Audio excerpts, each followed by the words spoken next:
aware that Article 43(1)(f) of the Constitution, as read together with Article 53(1)(b), entitles every child to free, quality, and compulsory basic education. Cognizant of the fact that access to funding for education immensely contributes to the realization of universal access to basic education in the country. Appreciating that Section 48 of the National Government Constituency Development Fund, NGCDF, Act 2015, establishes education bursary schemes for every constituency towards access to basic education. Noting that Section 48A of NGCDF Act further allows for affirmative action mechanism of allocating additional funds to cater for education, bursary schemes, and other teaching and learning related activities.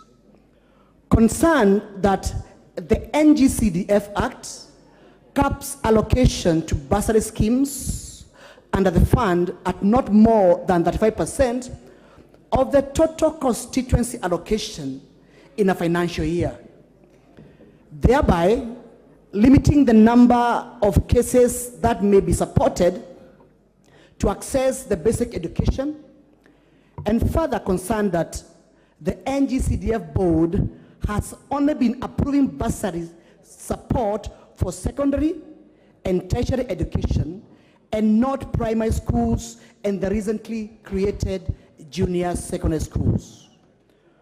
Cognizant of the fact that the failing to extend bursaries to primary and junior secondary schools on the assumptions that the two levels of education are free is a misnomer, since the government capitation to pupil is inadequate to cater for the mandatory materials required for competency-based curriculum, that's CBC, thereby affecting the pupils whose parents are unable to meet their attendant costs. Deeply concerned, Mr. Speaker, that continued exclusion of the allocation of bursary to primary and junior secondary schools violates Article 27 of the Constitution and slows down the attainment of universal basic education in Kenya. Now, therefore, Mr. Speaker, this House resolved that, 1, the educational bursary scheme under Section 48 of the National Government Constituency Development Fund, NGCDF Act 2015, be extended to support learners in primary and junior secondary school to cater for competency-based curriculum, that is CBC. 2, pursuant to Section 48A of the National Government Constituency Development Fund Act 2015, the NGCDF board in each constituency approves additional allocation to the education bursary scheme in order to support teaching and learning related activities associated with the CBC education, including, Mr. Speaker, sir, school feeding programs. And number 3, the government revises the capitation per student in primary schools from the current 1,420 per student per year to 7,760, being the minimum optimal capitation factoring the new CBC education system and the prevailing high costs of living. Signed by Honorable Wakili Edward Moreu, MP Gatanga constituency, on the 2nd August, the year of our Lord, 2023. Thank you, Mr. Speaker. Yes, Honorable Wandai. Mr. Speaker, sorry to interrupt the flow of the order of business, but I'm just curious. I'm sure you can use standing order number 1 to indulge me. Mr. Speaker, a while back, the Honorable Samuel Atandi raised some very, very serious issues here. And in fact, this house is a house of records. the Honorable Tande in his submissions made comments to the effect that a report that has been tabled before this House this afternoon is a cover-up. I heard him. Yes. And he was saying so on the basis that the issues raised in the petition, which is in question, have not been addressed conclusively by the committee in question. Honorable Speaker, this morning I had a chance to discuss with the chair of the committee on petitions, and actually we agreed that he needs to be given time to run the committee. But I am concerned that if we are to leave that matter that has been raised by Honorable Tandi just like that, and somehow hope that it will be addressed at the time of the debate on the petition on the committee's report, we might be doing a lot of injustice, not only to this House in terms of its reputation, but also to the petitioners. It's an issue that requires your pronouncement, and more so on what we need to do, therefore.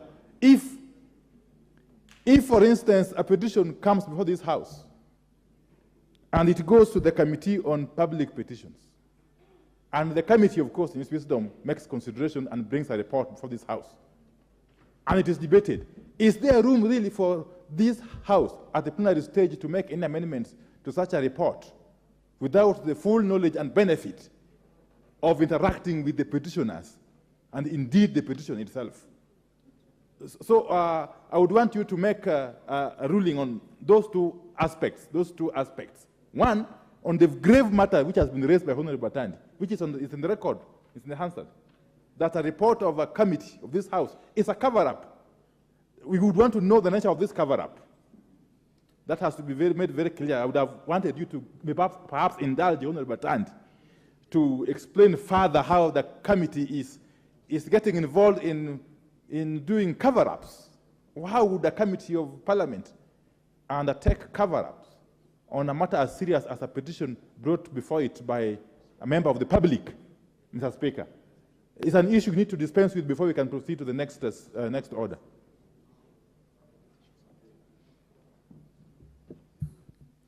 By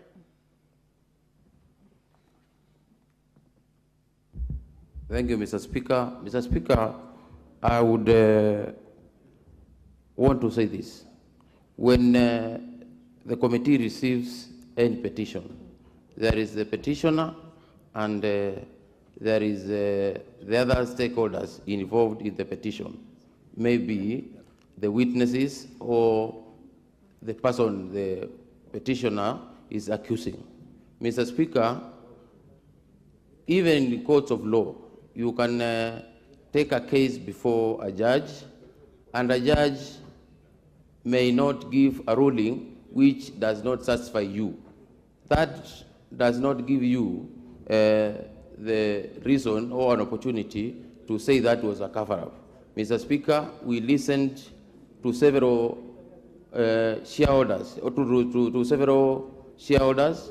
We listened to several witnesses about that the petition the honourable member is referring to, and in the wisdom of the committee, we gave the recommendations we gave, and Mr. Speaker, if the member had a predetermined way in which he wanted the committee to recommend, I think it's also unfair to the committee, because the committee has members who are elected and have minds and brains, and they listened to all the stakeholders involved and came up with the decision. So, Mr. Speaker, I find the word cover-up so heavy for that, because how it seems the member had a predetermined way in which he wanted the report to come out, and maybe the committee has recommended otherwise. So, Mr. Speaker, I beg to request Honorable Atandi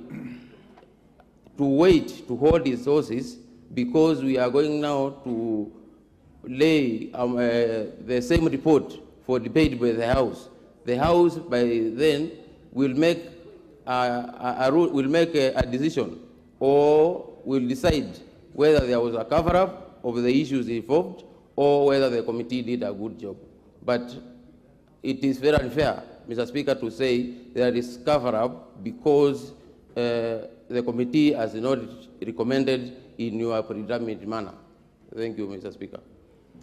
Honorable Atande and the Minority Leader, the committee has elected under Standing Order 208 SC and 227 2A to not only bring a report, but also move the House to debate the findings of the committee. That gives you an opportunity to bring material that you think the committee has overlooked or left out to validate your assertions. So we can allow the chair to give the notice of motion in furtherance of the prosecution of your petition, so that we'll allocate it in House Business Committee to have time to be debated. And if you feel dissatisfied, you will be advised to do what is necessary within the standing orders and the law. You also are at liberty, besides the petition process, to avail material available to you of fraudulent acts committed by the people you allege to have committed to the administration of justice systems of the country, DCI, ESCC, who can take up the matter notwithstanding the fact that there's a petition here. Go ahead and give your notice of motion. Thank you, Mr. Speaker. We have a notice of motion, and I would request for your indulgence before I go ahead with it, Mr. Speaker, to thank you and out of your wisdom in the manner in which you corrected, or let me put it this way, in the fatherly way you reprimanded my committee yesterday. We took it positively. We are going to improve on the issues, Mr. Speaker, and I got satisfied that you are fit to hold that seat, because if it was by a rogue person, Mr. Speaker, we would have been thrown under the bus, Mr. Speaker. Secondly, I would also want to appreciate my elder brothers, the Honorable Opio and I, and the Honorable Ishungwa, for being lenient to my committee and myself with the young political career I have. Mr. Speaker, it would have been very dangerous for me moving ahead. So thank you so much, Mr. Speaker. And with that, Mr. Speaker, I would not want to give excuses before the House. I would want to respond through output, through action, processing petitions within time and giving reports within time. Mr. Speaker, in relation to absence, this is my seat from today. Anytime you enter the room and you don't find me seated here, Mr. Speaker, just know either I'm out of the country or I'm admitted in an hospital somewhere. Thank you, Mr. Speaker, for that. Now, Mr. Speaker, Honorable Nguna adds a third reason for you not being there, that you'll probably be boxing somebody.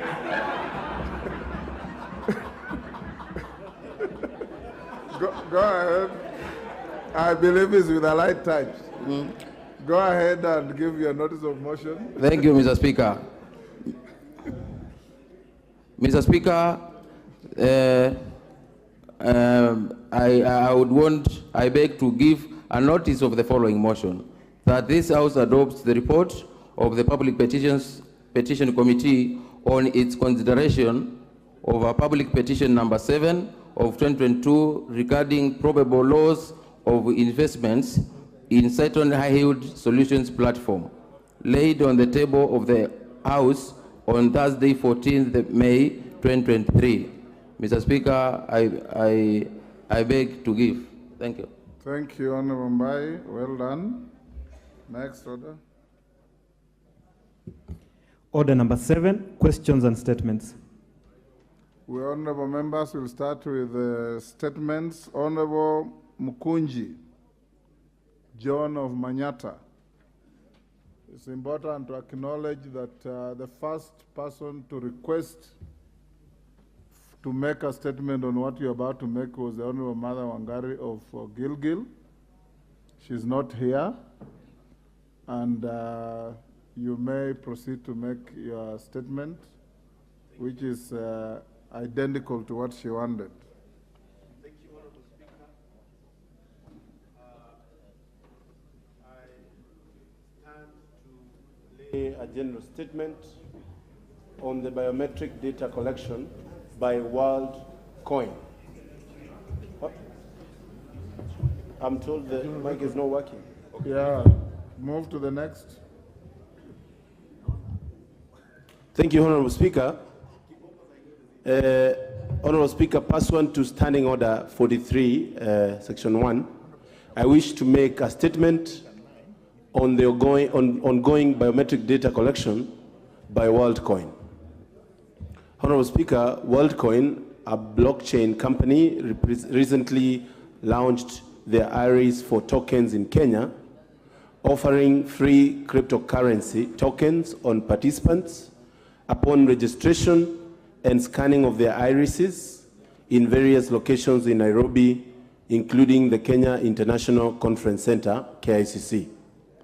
Honorable Speaker, whereas the Office of the Data Protection Commissioner issued a cautionary statement to Kenyans regarding the ongoing biometric data collection by this company, the registration process has peaked, causing concern on the purpose of the data collection. There are fears that the data may be used for purposes other than the declared intent by the blockchain company. In addition, the USA banned the WorldCoin from collecting data from its citizens, despite the founder of WorldCoin, Honorable Speaker, Sam Altman, being a US citizen. Honorable Speaker, the Office of the Data Protection Commission is mandated by law to register all data controllers and processors collecting personal data for the provision of financial services. With the world embracing artificial intelligence, the biometric data collected poses a risk on the protection and privacy of the participants if not monitored.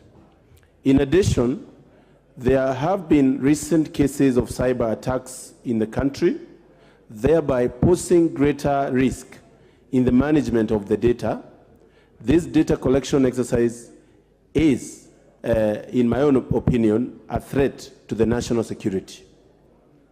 Honorable Speaker, it is against this background that I seek statement from the Cabinet Secretary, Interior and Coordination of National Government, and the Cabinet Secretary, Ministry of Information, Communication and the Digital Economy, through the Leader of Majority, on the following issue, Honorable Speaker.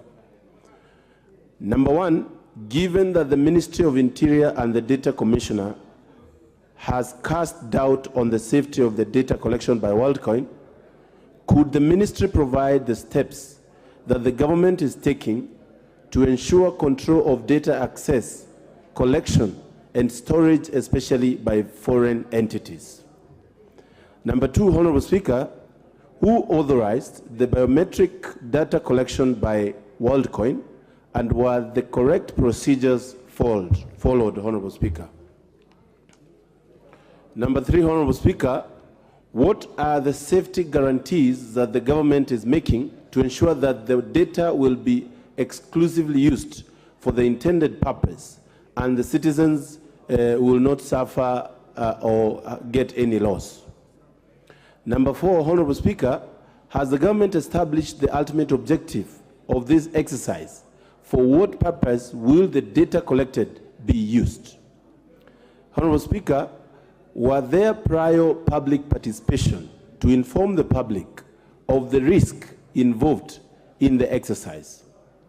Honorable Speaker, number six, what is the source of the money being paid to participants and who stands to benefit from the exercise, Honorable Speaker?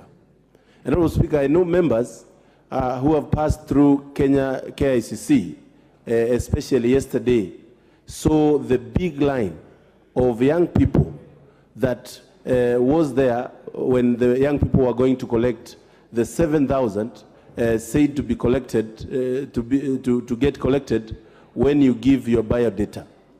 And Honorable Speaker, I'm raising this as the newly elected chairman, Kenya Young Parliamentarian, because many young people are suffering from the issue of conmanship, and this country requires to step up its game on those issues, Honorable Speaker.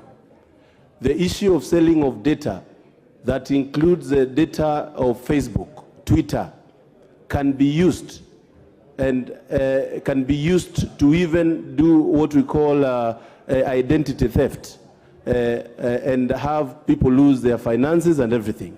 Honorable Speaker, I seek to beg a statement, Honorable Speaker. Thank you very much.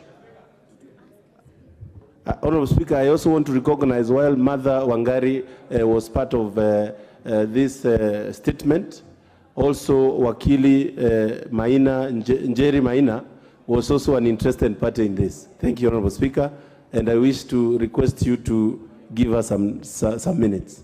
Thank you. Minority Leader on the same issue? Go ahead. Usually I don't like interrupting. Mr. Speaker, the issue I'm rising to on the issue raised by the Honorable Chairperson of the Young Parliamentarians. Mr. Speaker, I get it. Oh, I'm being told he is yet to be elected. But all the same, I recognize him as such. Mr. Speaker, I get it from his statement that he's seeking responses from two cabinet secretaries, one in charge of ICT and one in charge of Interior. But this House must take notice, if it was called, to say judicial notice, of what has just transpired in the last 1 day or so about the same subject matter, which is extremely serious, if you ask me. It's a matter that cannot be wished away, because it actually has the capacity or the potential to endanger not only the security of this country, but also the future of young Kenyans.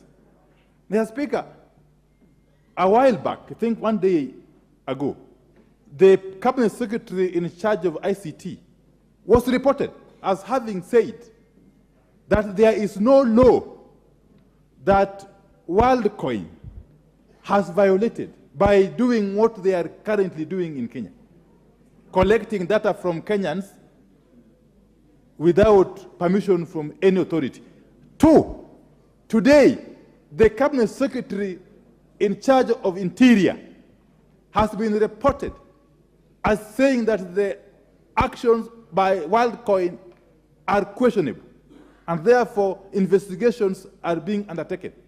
So therefore, if we come here again and ask for responses from the two cabinet secretaries who appear to be at cross purposes, speaking at cross purposes, to be having different positions on this single issue, which is of greatest concern to Kenyans, then what are we doing? In my view, this is an issue that therefore doesn't require any further statement from either of those two cabinet secretaries. As a House, we just need to undertake a very thorough and expeditious investigation, and summon everybody else who could be responsible or be involved in these nefarious activities, Mr. Speaker. I need your direction, because if we take the line we are being pushed to take of seeking for some statements or answers from two cabinet secretaries who have already differed, they have already fundamentally differed. The Honorable Professor Kindiki Kiture and the other one is called who? Oalo. Kindiki Kiture and Oalo have already differed on the matter of WorldCoin. So who do we believe?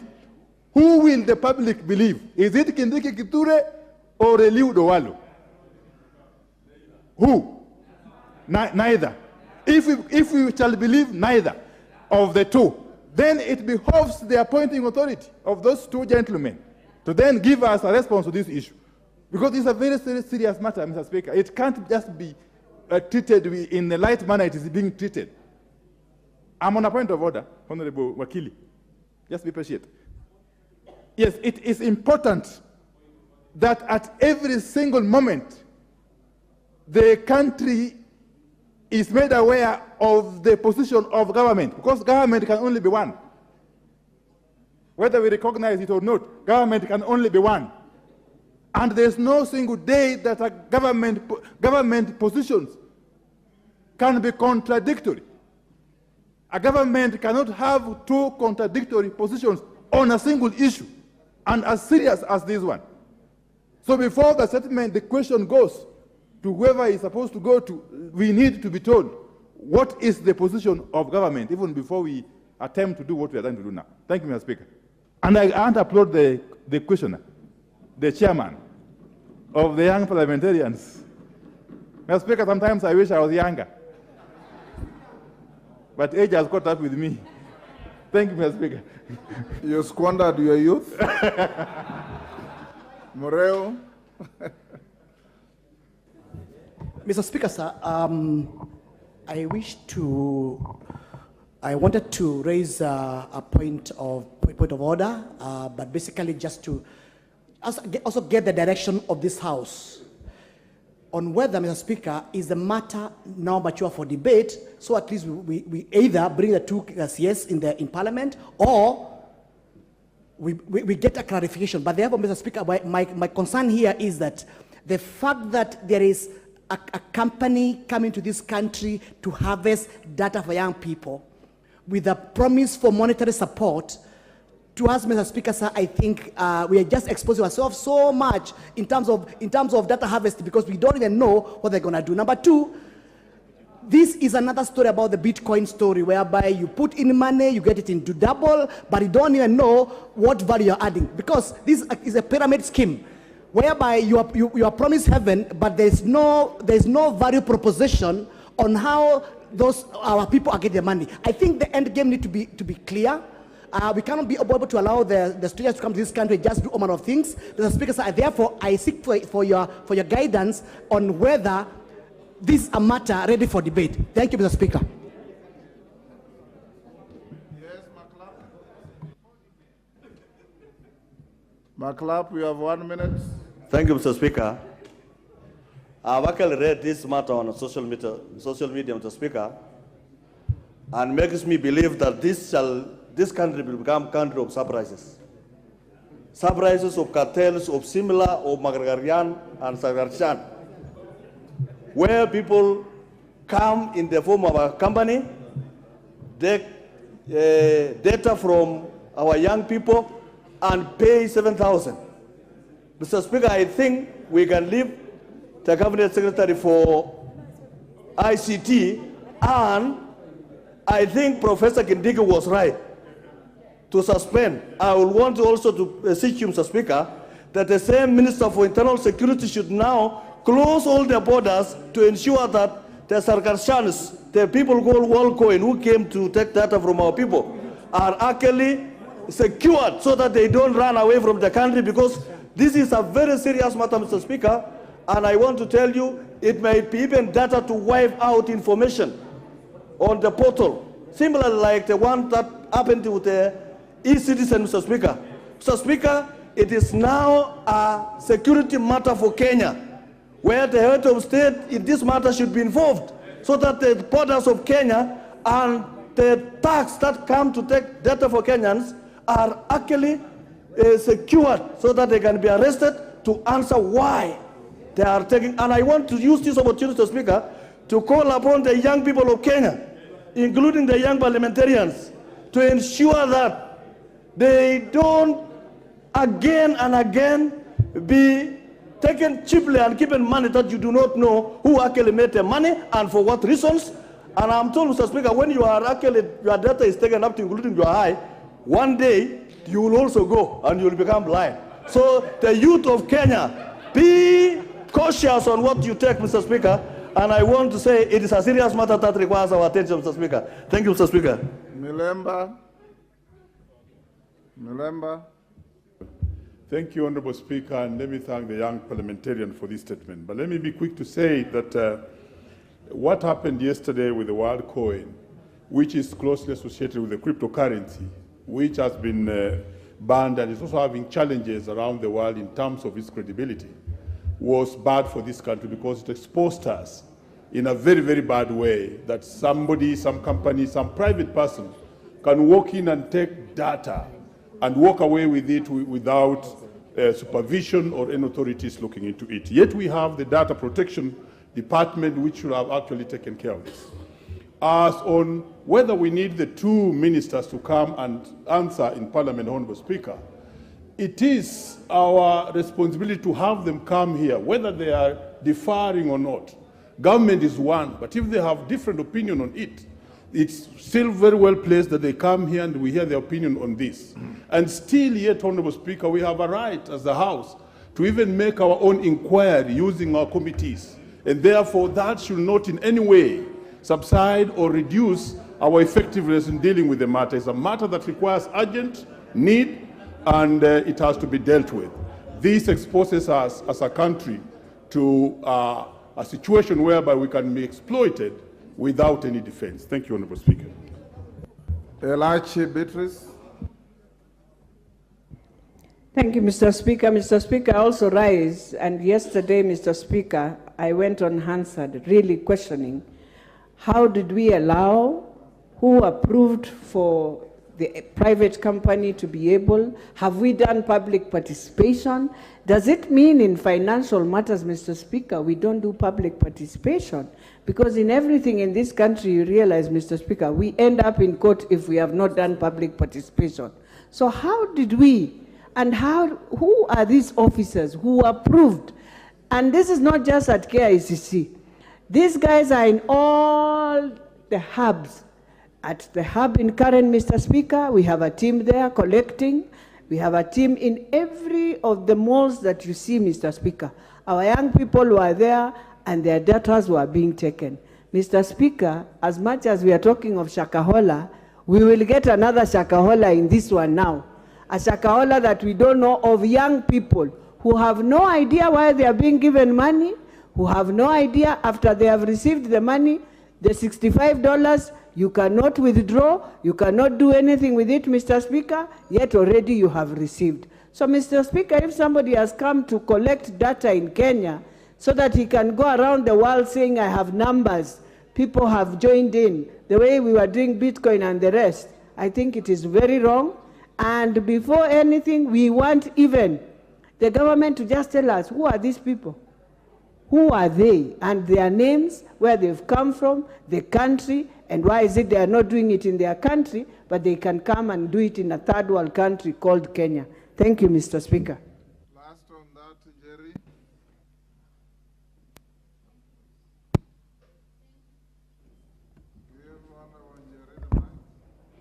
Thank you, Mr. Speaker. First of all, I want to congratulate my good brother, Honorable Gitonga Mukunji, as the newly elected interim KYPA chairperson. Young leadership must offer integrity as an irreducible minimum. Honorable Speaker, artificial intelligence is a complex issue.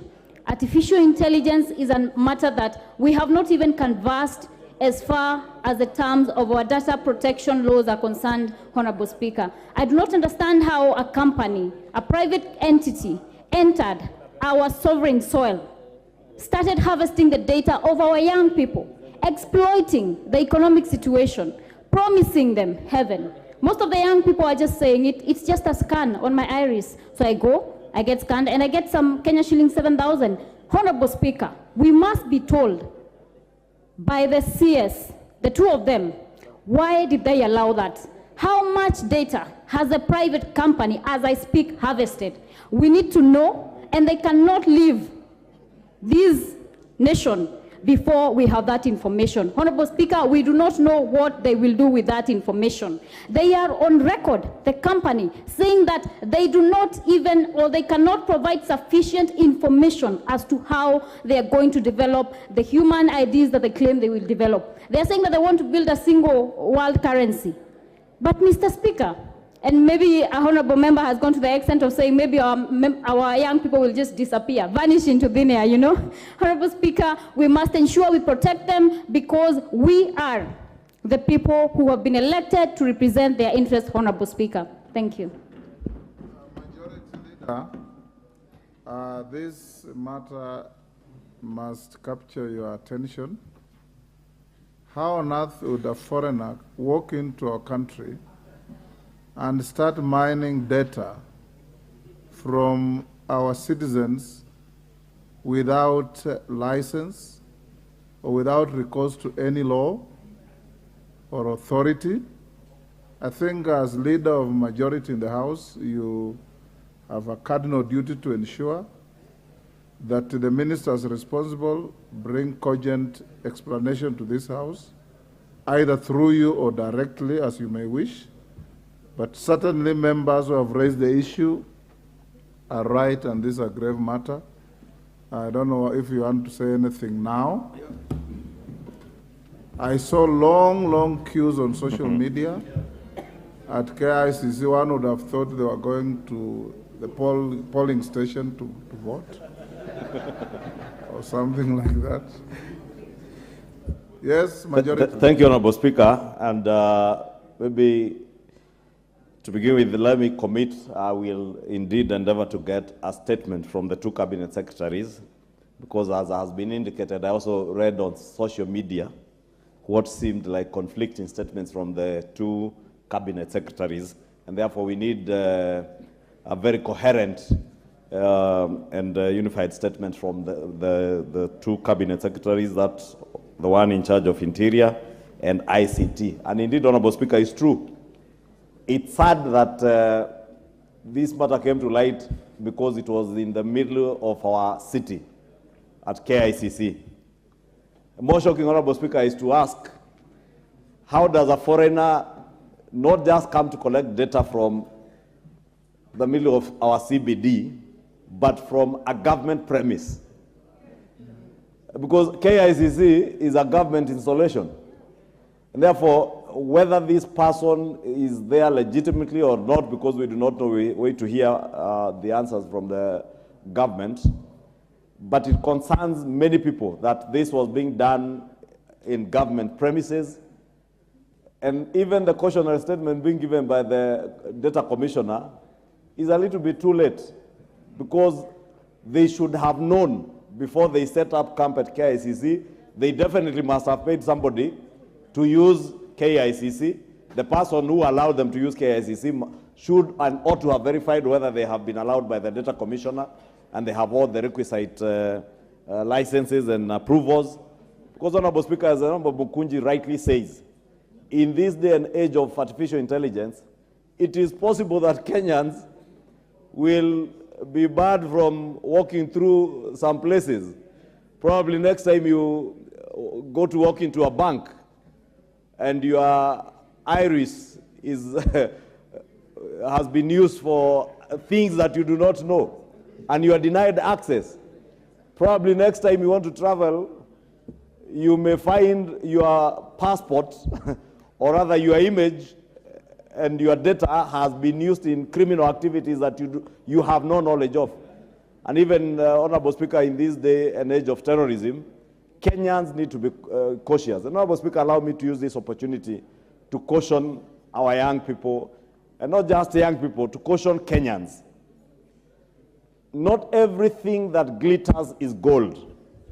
And as difficult as circumstances around the economy may be, please don't rush for anything you hear that will give you an extra shilling. Some may be very enticing, but may be very dangerous for you. And I'm not saying this one is dangerous because I do not know, Honorable Speaker. I will wait to hear from government, and I want to believe that especially the Ministry of Interior has taken all cautionary measures, including the National Intelligence Service, to establish who these people are. Because, Honorable Speaker, from the statement by Honorable Mukunji, the owner of this company, WorldCoin, Sam Altman, has been banned from collecting data in his home country in the US. So what is it that the Americans know about Sam Altman that the Kenyan state does not know, that we can allow him to come and harvest all manner of data from our people? And, Honorable Speaker, it only came to light because it was at KICC. you can imagine how much more data they may have collected around the country. When the matter came up and it was in the news last night, I saw in WhatsApp groups in my constituency that in a village, a remote village called Lusigeti in Deya, they were there collecting data. And you can imagine if you entice people in our villages with a little money, how many people will volunteer to just give whatever amount of data they can give in exchange for a few shillings or a few thousand shillings. Honorable Speaker, government has a responsibility to protect its people, and its people includes their personal data. And our laws are very clear on that, Honorable Speaker, and therefore I'll push the CS hopefully by tomorrow, latest Tuesday, Honorable Speaker, to have a statement. If he cannot be able to come, I can get a statement that I can read out to the House, latest by Tuesday.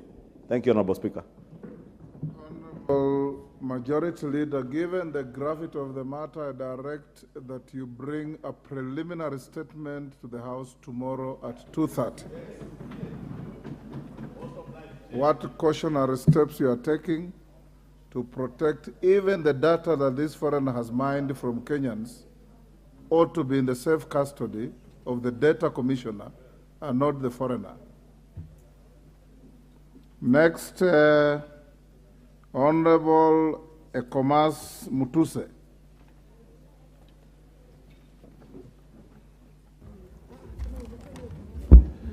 Thank you, Mr. Speaker. I rise to give a procedural statement on the progress on the consideration of the Conflict of Interest Bill, National Assembly Bill number 12 of 2023, and request for extension of time by the Departmental Committee on Justice and Legal Affairs.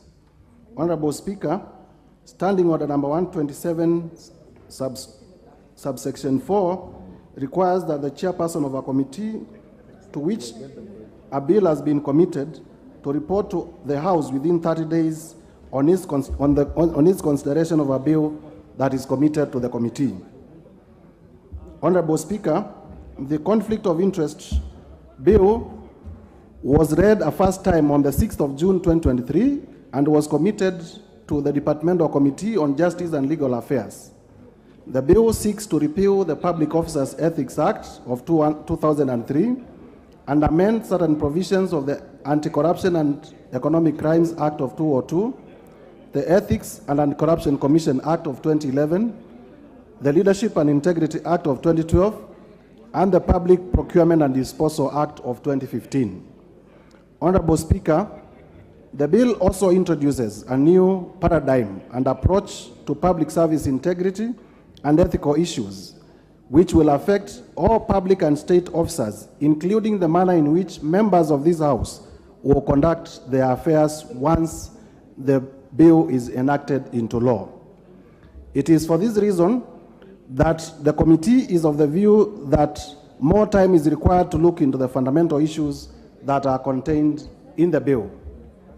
For the record, Honorable Speaker, I wish to report that pursuant to Standing Order number 127.5, that the committee has already conducted public participation in accordance with Article 118, Sub-Article 1B of the Constitution as read together with Standing Order number 127.3 and Standing Order number 3A of our standing orders. However, a number of justice sector institutions and members of the public have not yet presented their views. Additionally, serious issues of concern were raised during public participation and stakeholder engagements on the bill requiring further deliberations. There is also a need to review and consider expert opinion as well as comparative studies from comparable jurisdictions. In view of the foregoing and bearing in mind the matters provided for in the bill, further considerations, consultations, and public participation is required to ensure that we come up with a robust legal framework and for public service integrity. Honorable Speaker, from the foregoing and pursuant to Standing Order number 127.5, the committee reports this progress on its consideration of the bill and requests the indulgence of the House through the House Business Committee for additional 90 days to conclude the deliberations and table a report. I wish to finally also restate our commitment to process the bill and ensure Kenya has a formidable legal regime to deal with issues of conflict of interest in public life. I thank you, Mr. Speaker. Honorable Mutusa, you have done the right thing, but 90 days luxury is not available to you. You are supposed to have finished your work in 30 days. I'll give you an additional 2 weeks to finish your work and bring the report. You cannot exhaust your 30 days and come here and ask triple the period required under the law.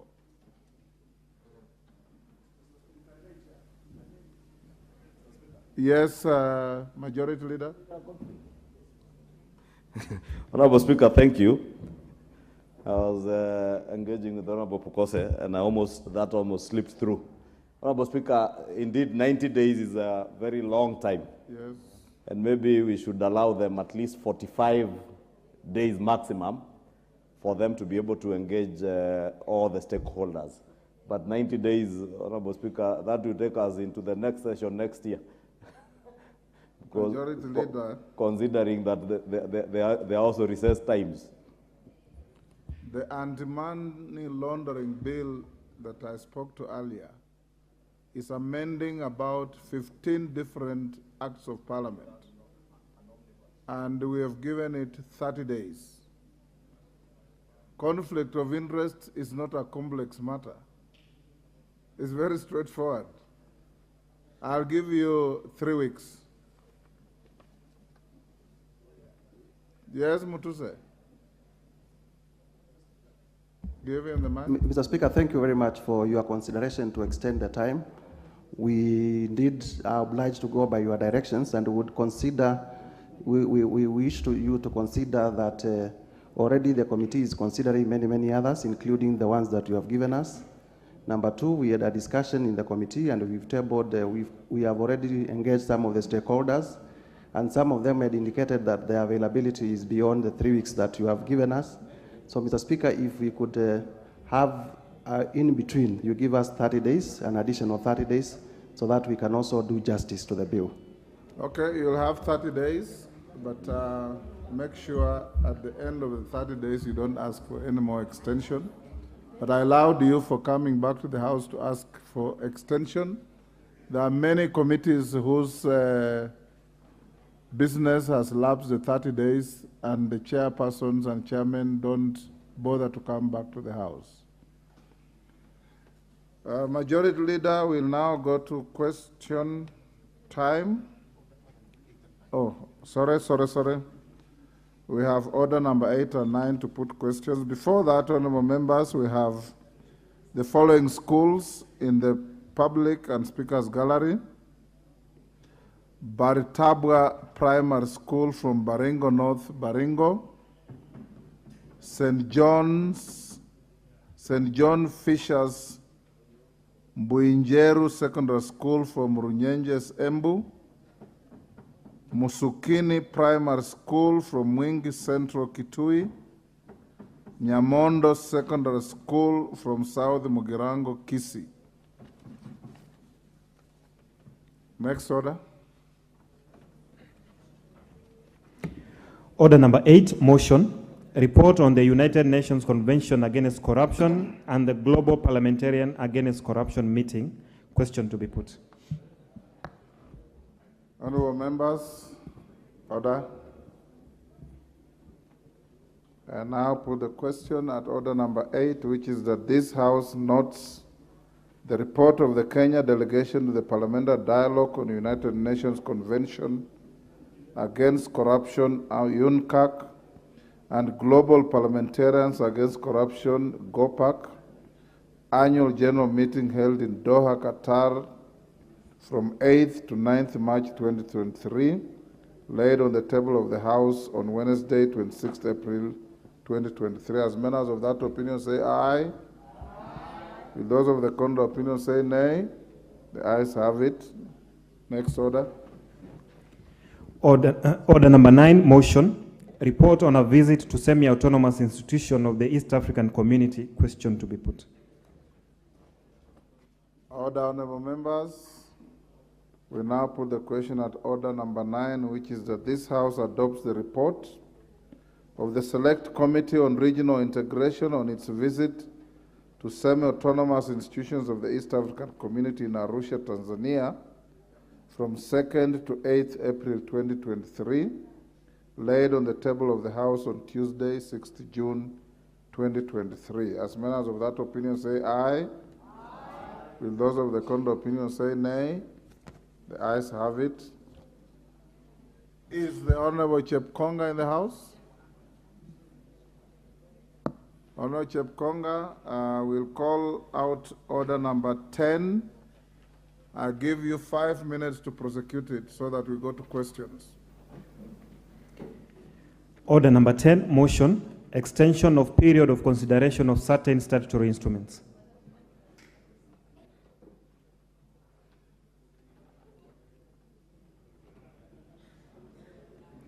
Thank you, Honorable Speaker. Honorable Speaker, the reason why I'm sitting here this afternoon is because the Honorable Mbai decided to take over my seat, and he has acquired it without giving notice. So, Mr. Speaker, so I've decided also to look for a seat somewhere else. This is not my ordinary place. But, Mr. Speaker, because he's not been coming to the House, I've ceded it to him.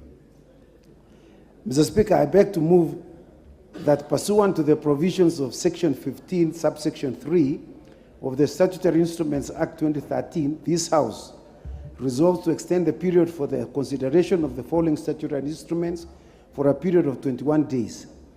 One, the National Cereals and Produce Board National Strategic Reserve Regulations 2023, legal notice number 25 of 2023, with effect from 1st August 2023. Number two, the Universities Regulations 2023, legal notice number 56 of 2023, with effect from 17th August 2023. And lastly, number three, access to information general regulations 2023, legal notice number 57 of 2023, with effect from 17th of August 2023. Mr. Speaker. Who is your seconder? Mr. Speaker, this is just purely a procedural motion just to ensure that the regulations that have been tabled before the committee do not lapse or do not come into effect without the House considering them. And so we are just requesting for extension of time to enable us to consider this regulation and bring them to the House as necessary, Mr. Speaker. My second, Mr. Speaker, I beg to move, and I would like to request the Honorable Bashir, member of the committee, to second. Honorable Bashir. Honorable Speaker, I second. Thank you. Order, members. Honorable Pukosi, take your seats or freeze where you are. Honorable members, I now propose the question that pursuant to the provisions of Section 15, subsection 3 of the Statutory Instruments Act 2013, relating to extension of period of handling of statutory instruments by the National Assembly, this House resolves to extend the period for consideration of the following statutory instruments by a period of 21 days. 1, the National Cereals and Produce Board National Strategic Reserve Regulations 2023, legal notice number 25 of 2023, with effect from 1st August 2023. 2, the Universities Regulations 2023, legal notice number 56 of 2023, with effect from 17th August 2023. 3, Access to Information General Regulations 2023, legal notice number 57 of 2023, with effect from 17th August 2023. I'll now put the question. Okay. Yes, Majority Leader. Thank you, Honorable Speaker, for your indulgence. Honorable Speaker, as I commend the Honorable Chepkonga for this extension, just to caution, Honorable Speaker, because I remember on the second item, the Universities Regulations of 2023, that the Honorable Chepkonga is aware that these regulations touched on matters that were amending the Act. And we had requested that in considering these regulations, he ensures that especially on matters touching on university funding, that nothing is done to amend the Universities Act using regulations. If anybody wants to amend an act of parliament, Honorable Speaker, they should bring an amendment to the particular act, but not to use regulations to amend the actual statute. Honorable Speaker, I just want to remind Honorable Chepkonga to ensure that, and I hope you bring a motion for either disapproval or partial approval of those regulations so that we approve what relates to the open university, what relates to the funding of universities, because again, the regulations, if Honorable Chepkonga has gone through them with the Committee on Education, the regulations are also not in tandem with the new funding model for university education.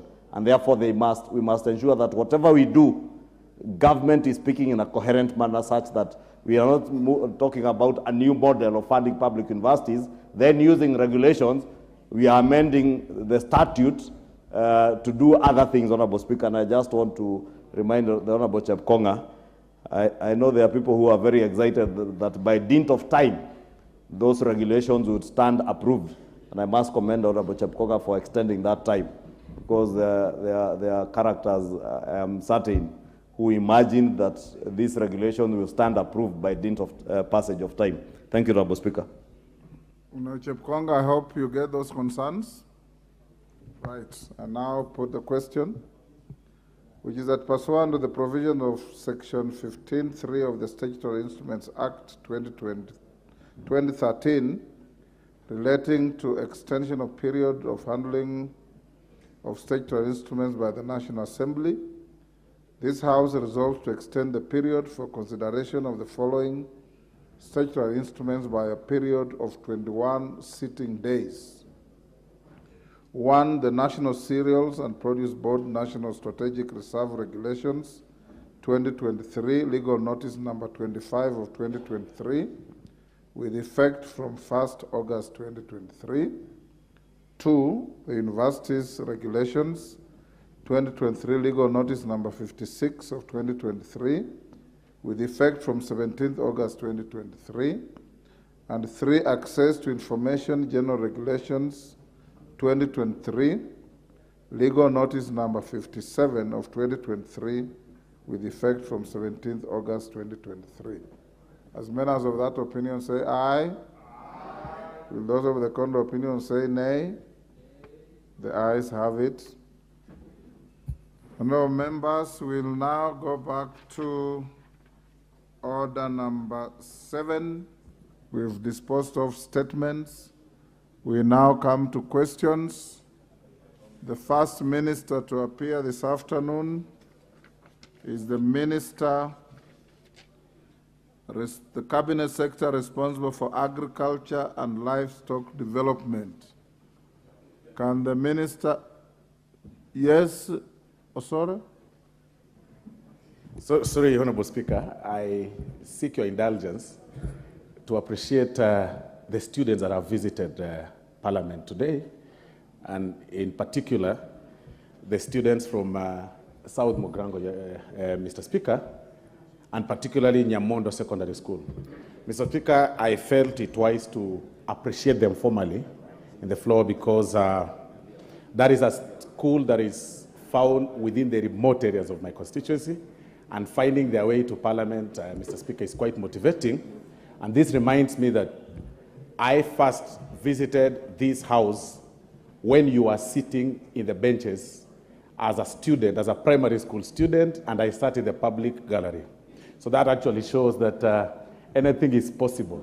That today, the students that have visited us today from South Mogrango, tomorrow, one of them could be taking their position even on my seat here where I sit. So, Honorable Speaker, that is what I wanted to say, and appreciate them. Thank you very much. Thank you, Minister, Cabinet Secretary for Agriculture. Order, member from Horoni. Order. Honorable Koyo, this is not part of Horoni constituency, is it? Thank you. Honorable Cabinet Secretary for Agriculture and Livestock, Honorable Inturi, welcome to Parliament. This is a place you are familiar with. You have been a member of this House. This afternoon you will answer questions listed by members to you. be concise and precise in answering the questions, the primary questions, and I will be allowing 1 or 2 joyriders to each question so that they can be able to hold you to account on behalf of the executive as is required under the Constitution. First question is question 101 of 2023 by the member for Suba South, the Honorable Karoli Omondi. Karoli Omondi, go ahead. Thank you very much, Right Honorable Speaker. I now have the pleasure to ask question number 101 of 2023. Could the Cabinet Secretary explain the measures in place to address the re-emergence of animal diseases that were put under control in the country, such as anthrax, East Coast fever, contagious bovine pleuropneumonia, and trypanosomiasis, and the policy measures to eradicate them? Could the Cabinet Secretary state the policy measures instituted to address the proliferation of unlicensed and unregulated animal medicines in the country? Could the Cabinet Secretary provide details on the plans the government has put in place towards the establishment of trypanosomiasis centers in Suba South and Suba North constituencies to control the tsetse menace in the said sub-counties? And could the Cabinet Secretary outline the measures that the ministry has put in place towards distributing free livestock drugs and vaccines to farmers whose livestock have been greatly affected by the recurrence of the said diseases? And finally, could the Cabinet Secretary clarify whether the farmers around Ruma National Park whose livestock have been affected by tsetse flies are eligible for compensation by Kenya Wildlife Service? Thank you very much, Honorable Speaker. Thank you, Karoli Omondi. Cabinet Secretary. Thank you, Mr. Speaker. Thank you, Mr. Speaker, for this opportunity. Mr. Speaker, if you may allow me, we are happy as a ministry to subject ourselves to the authority of this House, the representatives of the people of Kenya, to answer questions or matters that regard to our ministry. Mr. Speaker, I seek your indulgence, and if you may allow me, ask you to kindly, because there is supplementary information I'm waiting for from my office in regard to these particular questions, that I'm able to do proper justice to it, that I start with any other question, so that by the time we are finishing with the others, I may be able to answer this question being the last question, because I wouldn't want to give my good friend Karoli Omondi an answer that I don't feel is sufficient enough, because I have a very short time to interact with the answer. So I seek your guidance, Mr. Speaker. But not, even if Karoli wasn't your good friend, you have a duty to answer the question. Karoli, you'll have to wait for much later. Next question, 154 of 2023. Member for Mumias East, Peter Salasia.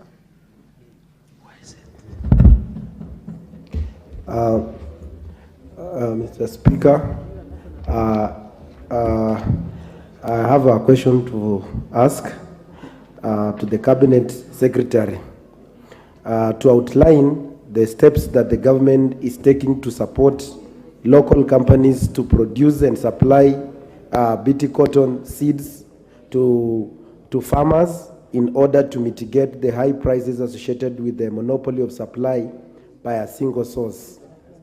The number two, also would like him to enumerate the measures put in place by the ministry to address the constant price increases of BT cotton seeds, which is straining farmers by increasing the cost of production.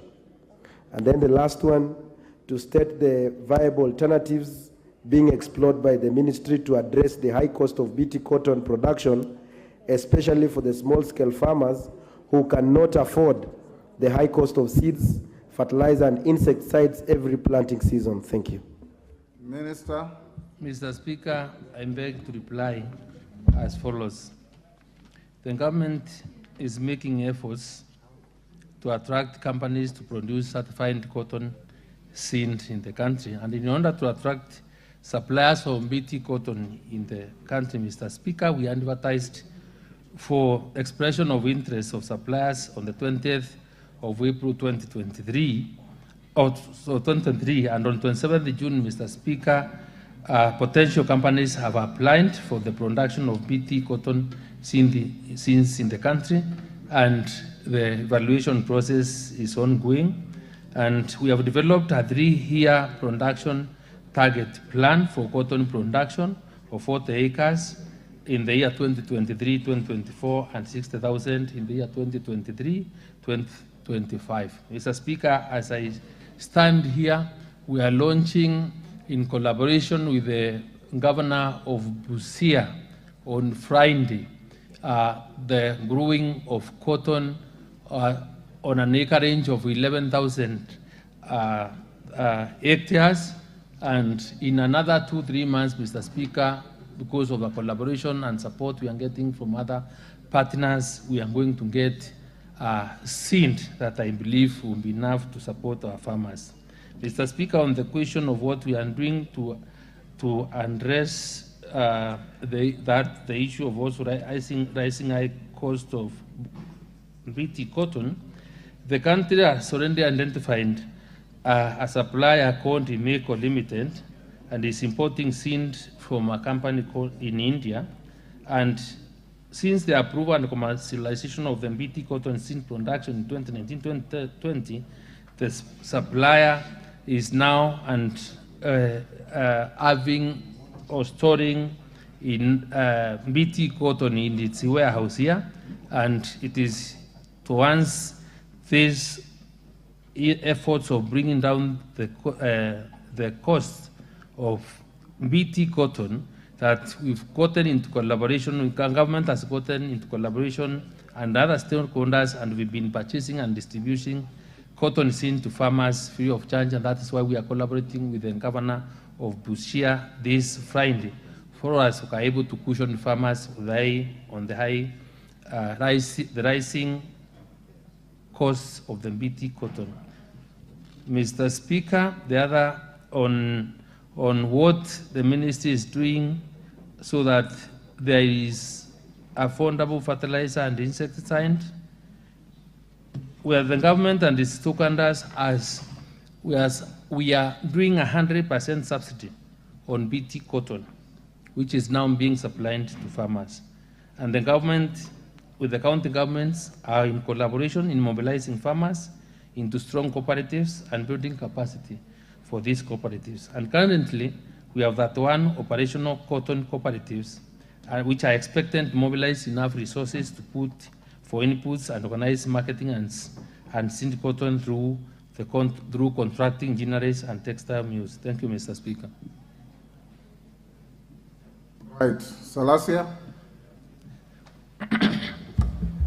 Speaker, I just want to thank the Cabinet Secretary of Agriculture for responding and coming up with the necessary action.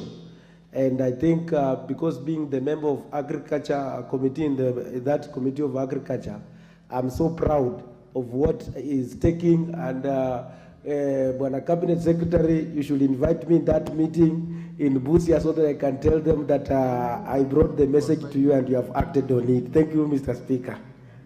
Right.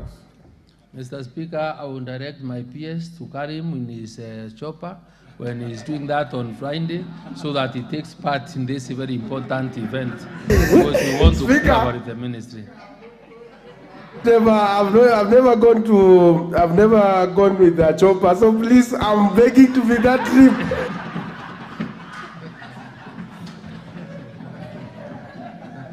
Thank you, Honorable Salasia. Your excitement is understandable. Is that that's the member for Bura? For Langata. Oh. Thank you. Langata member. Thank you, Mr. Speaker. You grow cotton in Langata? No. Go ahead. We don't grow cotton in Langata, but having been born and bred in a cotton rearing area, and Honorable Kaluma can attest that Homa Bay County and the larger Kisumu area has the best black cotton soil. Growing up, cotton was the only agricultural activity that used to happen in Homa Bay. And we used to have the Homa Bay Ginnery. As we speak today, the Ginnery is closed and there's no any sign of cotton plantations there, and there's no sign or any intervention by the government to bring back the cotton issue back to Homa Bay. Kindly, as you go to Busia, Bwana CS, kindly remember to bring back cotton to where cotton belongs. Then that will see the comeback of Homa Bay cotton ginnery and the revival of Kikomi, which was one of the biggest textile companies that was being supplied by the farmers in that region. Thank you, Mr. Speaker. Thank you, Jalango. Who is the member next to you? Honorable Ukukaunya, yes. Thank you very much, Mr. Speaker. Mr. Speaker, I wanted to ask the Minister to give us an assurance that the idea of launching will be followed up with a serious, robust distribution of seeds to farmers. Mr. Speaker, the reason I'm saying we need the assurance is 2 years ago, the launching of BT cotton was done in Busia. I attended that ceremony, Mr. Speaker.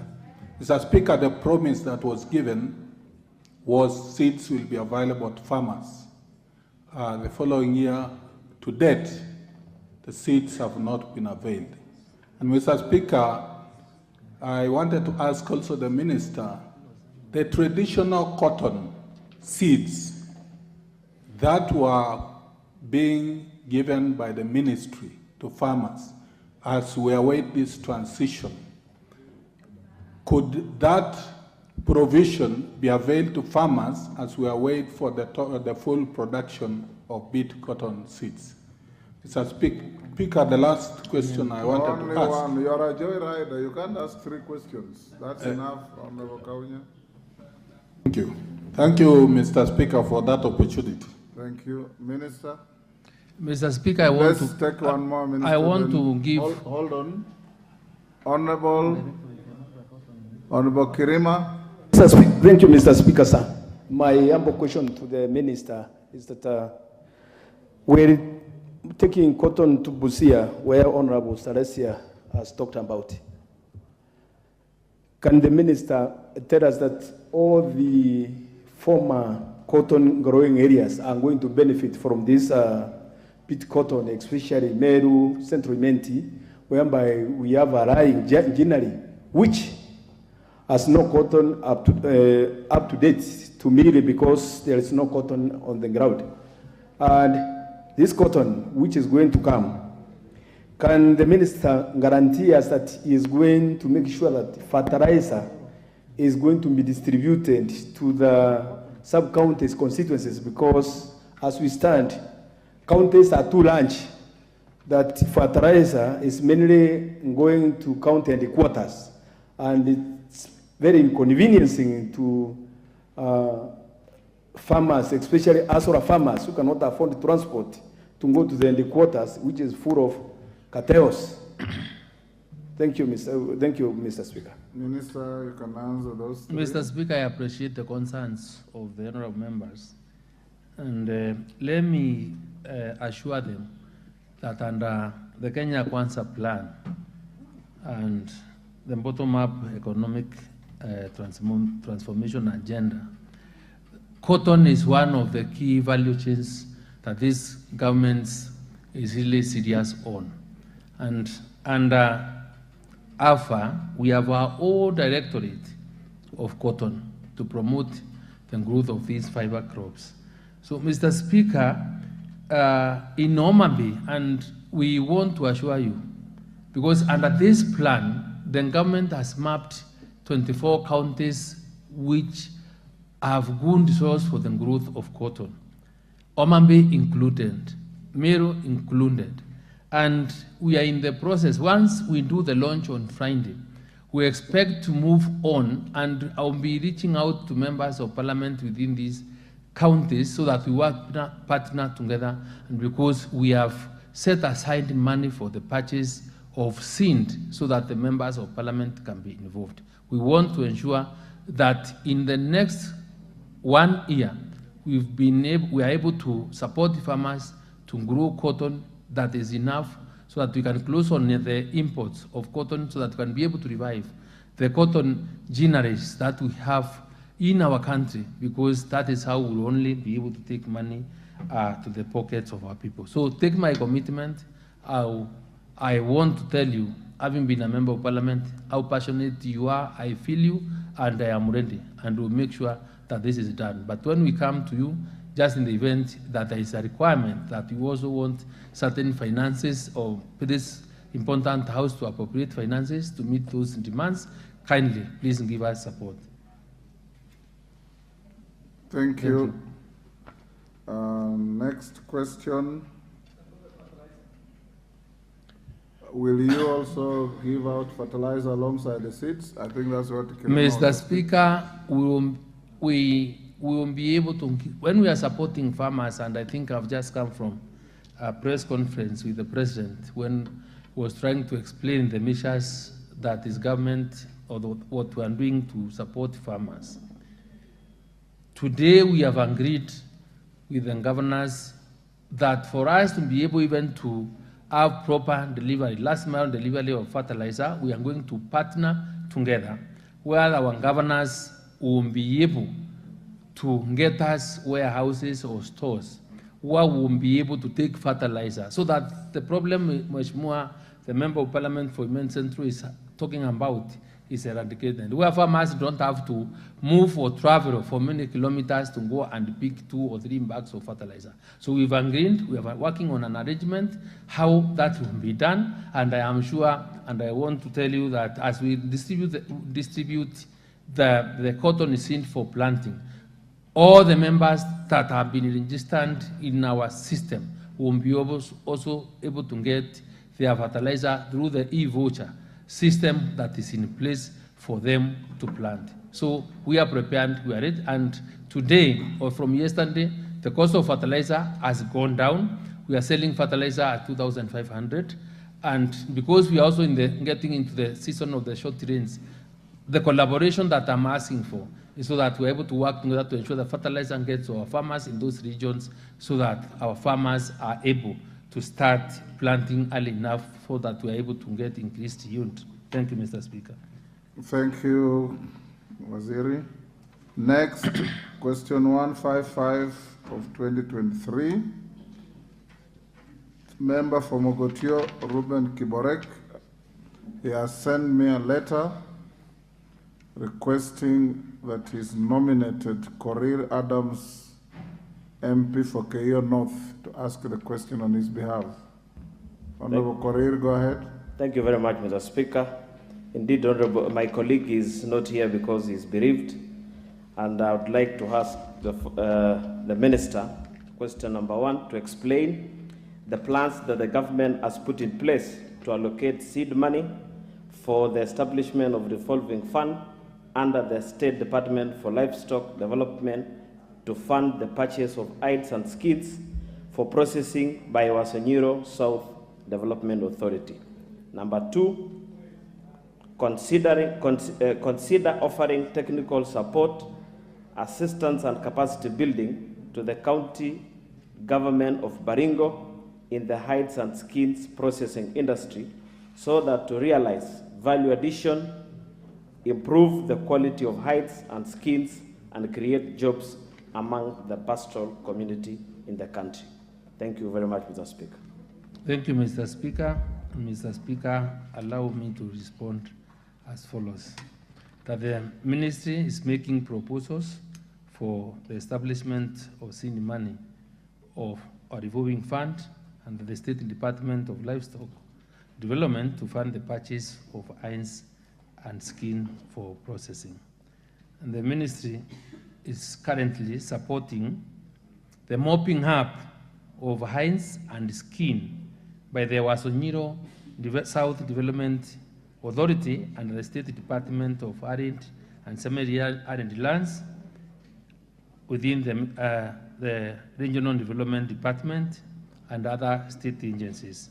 The Wasonyiro South, Mr. Speaker, Development Agency is operating a tannery to once meeting the mopping up of the hinds and skins in Narok County, and has already been allocated 100 million in the budget for purposes of meeting this end. Thank you, Mr. Speaker. Mr. Speaker, the next question is what the ministry is doing to give support to the county governments. We want to say that the Ministry of Agriculture and Livestock Development and through the Kenya Leather Development Council offers technical capacity building to county governments, including the county government of Baringo, in hinds and skin improvement and processing. And this initiative is geared towards the improving of the quality of seed, and which will in due course increase the price of hinds and skin, and also improve the value of the leather products for both domestic and markets. And I think we've also given the support of the sales, the certain equipments to these counties that are used for slaughter so that the skins are not really damaged. So, Mr. Speaker, that's the support we've been able to give to the county of Baringo, and we want to ask the members if they have any other ideas on what, with the consultation of the governments, we've asked the county governments, governors, in the event that there's anything that they feel we need to do better, they're always welcome so that we work together for the greater good of our people. Thank you, Mr. Speaker. Thank you. Honorable Boss or Korir, you have a supplementary. Let's start with you. Thank you very much, Mr. Speaker. Not really a direct supplementary from me, but I was requesting that now that we have Honorable Chamatia, who is from Baringo, is here, to be given a few minutes so that he can. You cannot solicit for any member to ask a question. Honorable Korir, you are out of order. Honorable Boss, Chamatia is a very competent member of Parliament. If she wants to ask a question, she will seek space. Yeah, thank you, Honorable Speaker, for the opportunity to be able just to get clarification from the Minister. Honorable Minister, I think you mentioned that you're going to give technical support so you can promote the processing of hides and skins. But we know that the biggest challenge in the country, why we've never harnessed this industry, is because all the abattoirs in the country are old ones. They are all from independence times. There's no modern abattoir in the country except the one in the export processing zone, the EPZ place, the Kenya Meat Commission one. It's called Kenya Meat. And so it will not be, this program cannot work unless there is a direct plan to install modern abattoirs so that the skin is not damaged and the quality comes well. And also the processing of the skin initially at the abattoir so that it doesn't rot before it gets to the processing plant. So I've seen the budgets and I didn't see a single budget for the modern abattoirs. So maybe you can clarify that if there's a plan. Thank you. We'll take Honorable Pauline. Thank you, Mr. Speaker. I have two questions. Only one. Only one, okay. I want to ask the Minister, I know that the President and the Kenya Kwanza government has put place programs in order to reduce the cost of living. And one of them is to provide the subsidized fertilizer to the farmers. We have a section of Samburu County that people grow crops.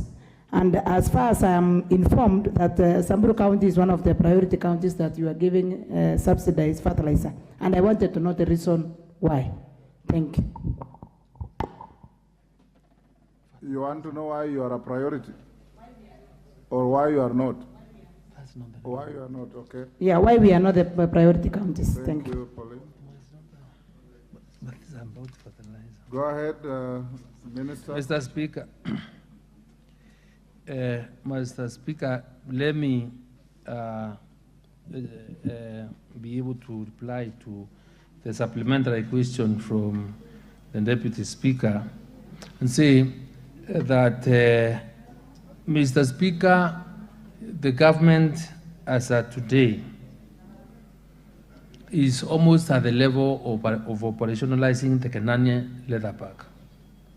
And while we are mopping up skin and hide through the Wasonyiro and the Ministry Department of in Asal, is for us to be able to get them and get them properly processed and be able to do the best for the country out of leather. But Mr. Speaker, we have also made sure, and we are interested in ensuring that other abattoirs are operational. And right now, the program is to have some other 6 abattoirs operational, and I think some in that side of Baringu. I can commit and confirm that Toan's support of this program, Isiolo, is complete. And the cold rooms are being fabricated, Mr. Speaker, in Italy, where I have come from, because I was there the whole of last week. And that's just a demonstration of how this government is committed to ensuring the leather value chain is given the recognition and the support that is required. And we are working tirelessly because we know the kind of transformative effect that this has on our economy. So it don't just boost for another few months, and I'm sure we will be able to roll out the program on leather, and I want to do it because it's something that is now being done. Remember, we've passed the leather policy, which I think, if it has not been brought, has been approved by Cabinet, and we are headed towards, in my view, the right direction. Mr. Speaker, you will guide me whether to answer the question raised by the member on fertilizer, because the issue we are handling here is about eyes and skin. Generally, if as a minister you must be having facts about your ministry at your fingertips, if you have the facts, you can answer the honorable member. If you are not ready with it, you can seek indulgence of the House. Mr. Speaker, the question was very simple. Why is Samburu County not on your priority list in giving out subsidized fertilizer? If it is, you say it is. If it isn't, explain. Mr. Speaker, in the course of answering these questions, I will be able to respond more appropriately because there's a question that on matters related to fertilizer from the member for Bori. So let me gather the information more, but I know out of the 41 counties that we've been distributing fertilizer and there's a subsidy program, Samburu is one of the counties that we've been able to take fertilizer. So in the intervening period, I would be able to give the quantities of the fertilizer that were there and the number of farmers that were registered in Samburu, because one of the criteria for the allocation of fertilizer was the number of registered farmers and the acreage that they were to apply the fertilizer. Thank you. We allow you to write to the honorable member and give her the details of what you are providing for Samburu. Next question, 224 of 2023, member for Teso North, Honorable Oku Kaunya. Number? Honorable Kaunya. Thank you. Thank you very much, Mr. Speaker, sir. Sorry. I think I've skipped one question. Honorable Kaunya, I'm sorry, I'll come to you shortly. Question 223. The Honorable Member for Keio South, Gideon Kimayo. Yeah. 1, 5, 6.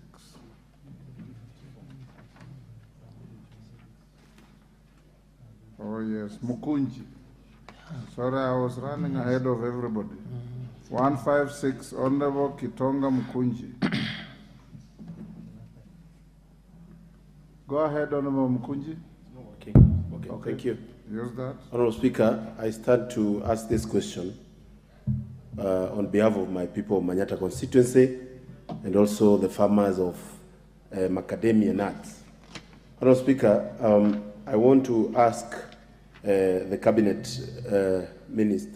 Secretary for Agriculture and Livestock Development, and for the records, I'm Gitonga Mukonji because of the Minister, Member of Parliament, Manyata constituency.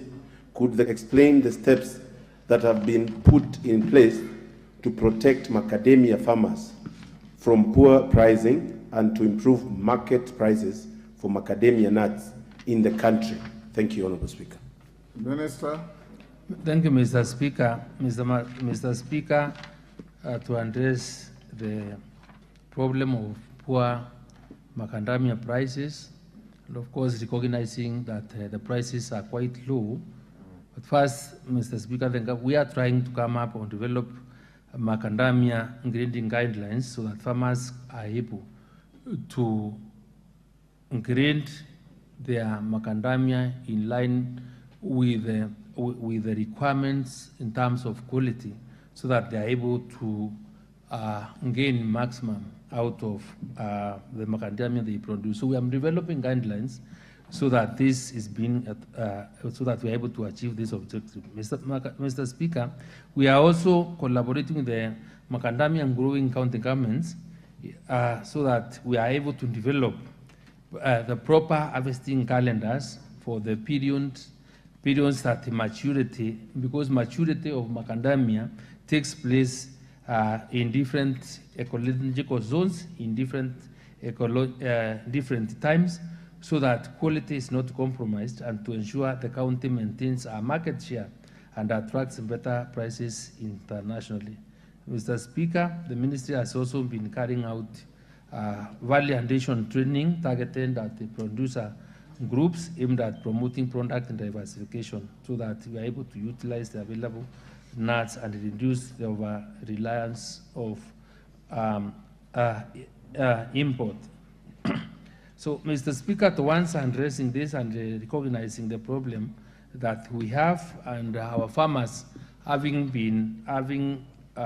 experienced this problem, and which has also been occasioned by the harvesting of immature nuts, the Directorate of Horror and Crops, we've really given strict instructions to enforce the rules so that no macadamia that are not mature are available in the markets. And finally, Mr. Speaker, I personally, having discussed with members of my committee, because I oftenly consult with them to address the immediate problem that there is, and because of the ban of the export of in-shell macadamia, and by virtue of an application of the Crops Act 20, 9 companies to export the in-shell macadamia for a period of 3 months from the 17th of July 2023 to 16th October in order to mop up the excess nuts in the market at a price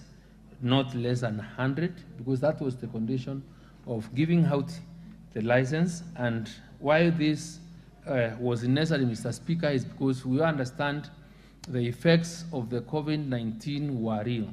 Some of the export business went down for that particular period, and those people that bought macadamia and were in store were not able to sell. And since they were not able to sell, they have not been able to get more capital for them to buy the current. So there is excess, some areas excess macadamia, and because there is no capital and because there is that excess, then the unscrupulous or the brokers and the cartels within that space are able to take advantage of that. So to release capital and to enable those people that have been distrained, the reasoning was that we allow them to export, get money out of the export of the in-shell macadamia, accumulate enough capital, and then be able immediately to start buying macadamia at 100 shillings and above. And I'm happy to report in the meeting with two of the exporters today and people trading in macadamia,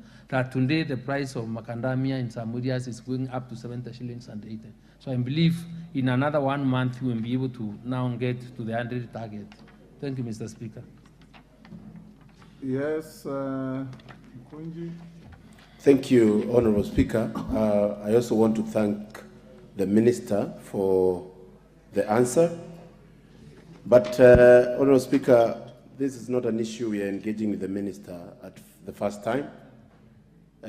Honorable Speaker, I would like to know where he is on his public announcement that he is going to open export of raw macadamia, and now that he has said there are some companies, 5 companies he has licensed.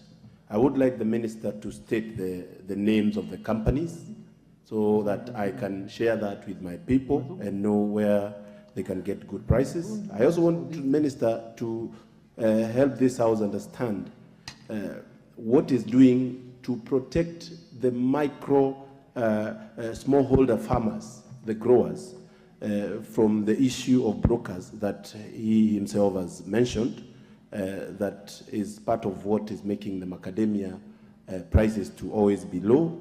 And I would also like to hear from the Minister what he is doing in terms of research and development of macadamia nuts, sale, and so that we can have a competitive, in terms of competitiveness in the world in the macadamia, and also on the issue of improvement in the local consumption of macadamia nut. Thank you, Honorable Speaker. Kemei. Thank you, Honorable Speaker. Let me be part of the joy riders that you're calling us to ask a question, not about the crop that has been mentioned, but the crops that are related with the same in terms of being grown by small-scale farmers. I'm concerned with sweet potatoes that are grown in some parts of Kericho, parts of Soin, Kipkelion, West, and Soka millet, which are grown in Asal areas.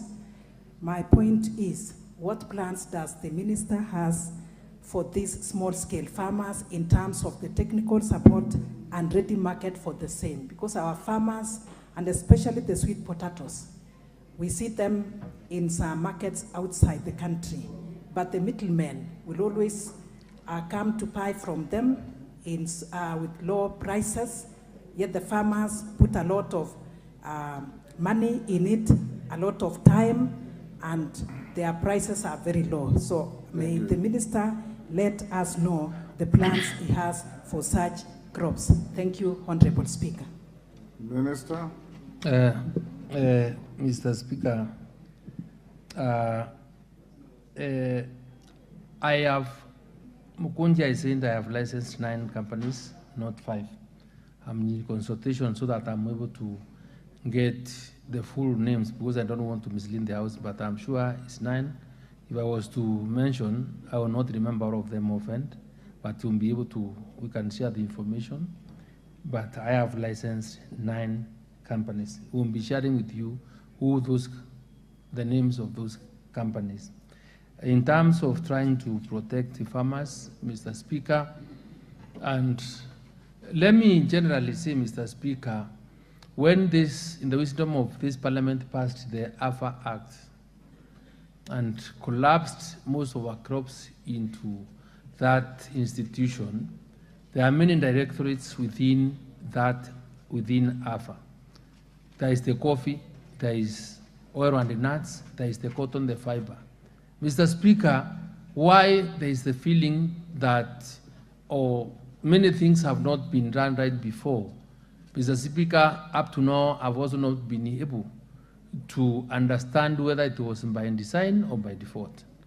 But Mr. Speaker, AFA stayed for 8 years without a board, without an MD. So policy and direction in terms of promotion and regulation on all the crops that are within AFA was a big problem. So my immediate understanding the importance of these agricultural crops to our economy and to the people of Kenya, Mr. Speaker, was to form the bond of buffer, which is less than with 2 months. And within the 2 months, Mr. Speaker, they are moving up and down. They are trying their best. They are coming with these regulations. So I will seek the indulgence of the members because the directorates within, like the oil and the nuts, the cotton and fiber, is being worked on, and Mr. Speaker, we will be able to address these challenges because it has not been that easy. But let me promise that this will be able to do because they have timelines by when they must do it, just like we have timelines on how to address the issue of sugar, which they have also been working on. And Mr. Speaker, it won't take me more than 30 to 45 days until we come out with a way forward on all this. On the issue of millet and sorghum is the very crops that we are also trying to promote within the ministry. And I want to invite you for you to also to appreciate the importance of millet and sorghum in one of the greatest conferences in the world.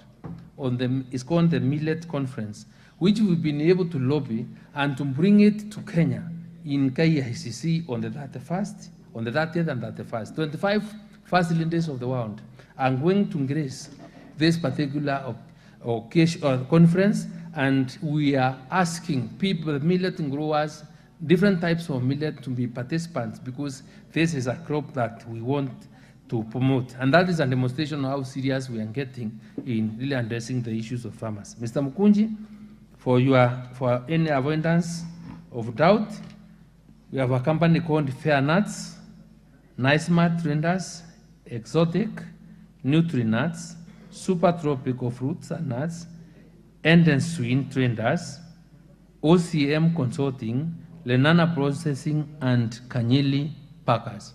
Those are the companies that we licensed upon application for export of Inshiro macadamia, so that at least they would be able to offload the macadamia they have to the external, to the world market, so that they're able to raise enough capital for them to start purchasing macadamia at 100 shillings and above. This was the agreement, and I expect once they are done, the prices of macadamia to rise. Thank you, Minister. Honorable Agnes Pareyo, question 222 of 2023. Sorry, Agnes. There's a reflection of light behind the honorable member. I can't quite see your face. Honorable. Okay, my name is Kenneth Kazungu Tungule. Yes, I have Tungule. a question to the minister, a supplementary question. Okay, I had wanted to know what steps the minister has to protect the cashew nut farmers in Kilifi, because I think they are facing the same problems as the macadamia farmers. So I wanted to know whether the steps that he has mentioned about to protect the macadamia farmers will also apply to the cashew nut farmers in Kilifi. Mind you, the whole of Kilifi County is a cashew nuts growing area, but the farmers have been exploited by middlemen and the Indian processors who give them very poor prices for their produce. So I want to know whether there are any measures that the ministry has put in place to protect these farmers so that they can get good prices for their crops. Thank you. And the Kemei is protesting that you didn't touch on sweet potatoes. So you can deal with sweet potatoes and cashew nuts. Mr. Speaker, let me first deal directly with the question that has just been raised by the member representing cashew nut farmers. Member for Kaloleni. The oil and after, Mr. Speaker, we have a directorate by the name Oil and Nuts Directorate. This is where cashew nut, macadamia, sunflower, and others are.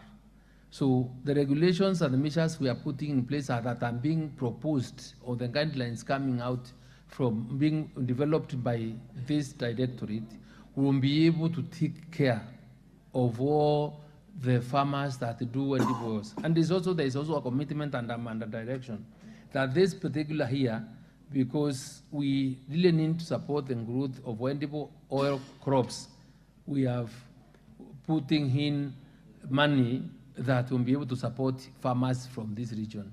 There is clarification that I'm seeking for on how much we must do, and rest assured that the Kenya Kwanza government under William Ruto is committed to supporting the people of the coast. So we ask you to kindly partner with us, work together as a representative of the people. That's our interest. And as a person given the responsibility by the end of state to champion this cause, I am ready, willing, and available at any time if you want to consult me, or you want me to visit your area and tell me what you want us to do, engage the farmers. I have devolved the ministry from Clean House to our farmers, and that's why I'm permanently out. So I am ready. That's what we can. Mr. Speaker, I cannot exactly be able to pick out what these great ladies wanted to know about the sweet potatoes.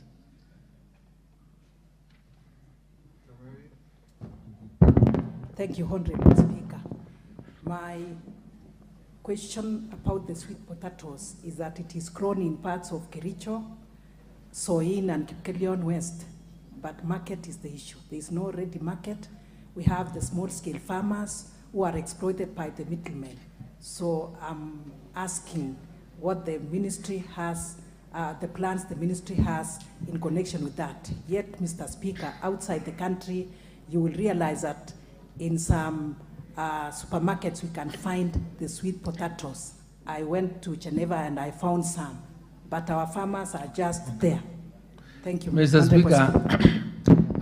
Mr. Speaker, let me say this, and I think is a common information in the public that the responsibility of production is on our ministry, and we're happy what our farmers are doing.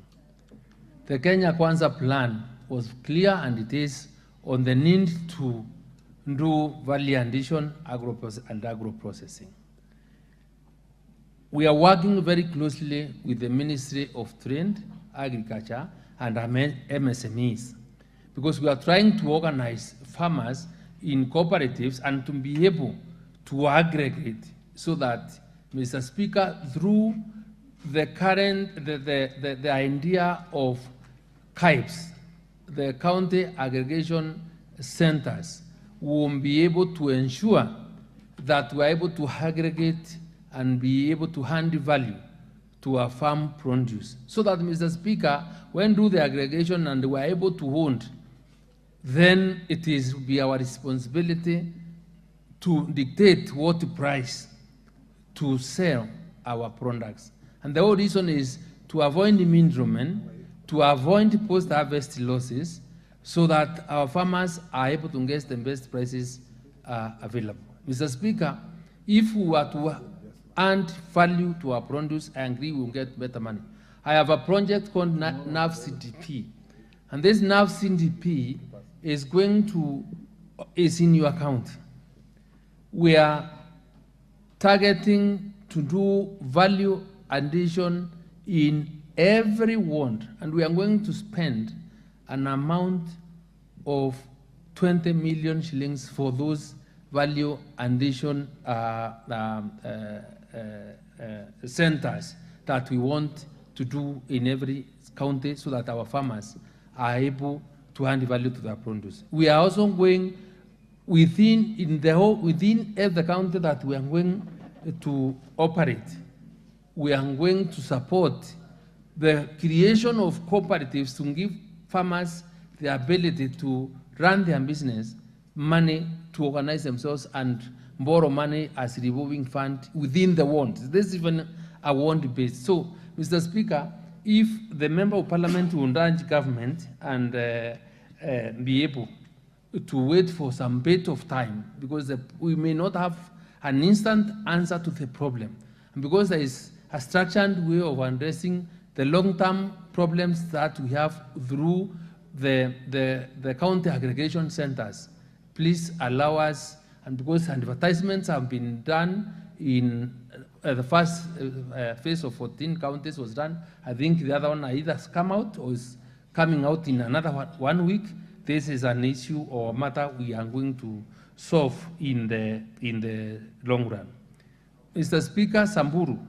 There was a question on how much fertilizer we give to Samburu, and I have, Mr. Speaker, the answer.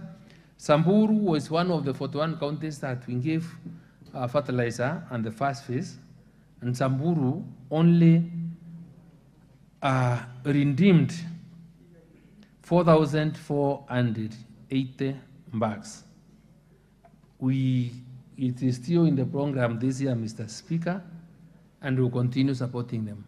The only request I make is that kindly ask your farmers to get registered. When you get your farmers registered, they will be able to get fertilizer, because we are not going to give fertilizer to anybody who is not within our farmers' data. So that could be the problem. So assist me. I am supporting, we are coming to support small irrigation schemes in Samburu. And one of the things I want us to partner is, once we started these small irrigation schemes, we want you to organize how to register farmers within those small irrigation schemes, so that I'm able to follow up and give them support for them to produce food and be able to see what best we can do to really optimize the allocation of money we are going to put into this, into your county, and be able to grow more food for ourselves, because we have serious potential. Thank you, Minister. Do you have the answer to Carol Omondi's question before I go to Agnes? Not yet, Mr. Not Speaker. yet. Agnes Pareyo, question 222.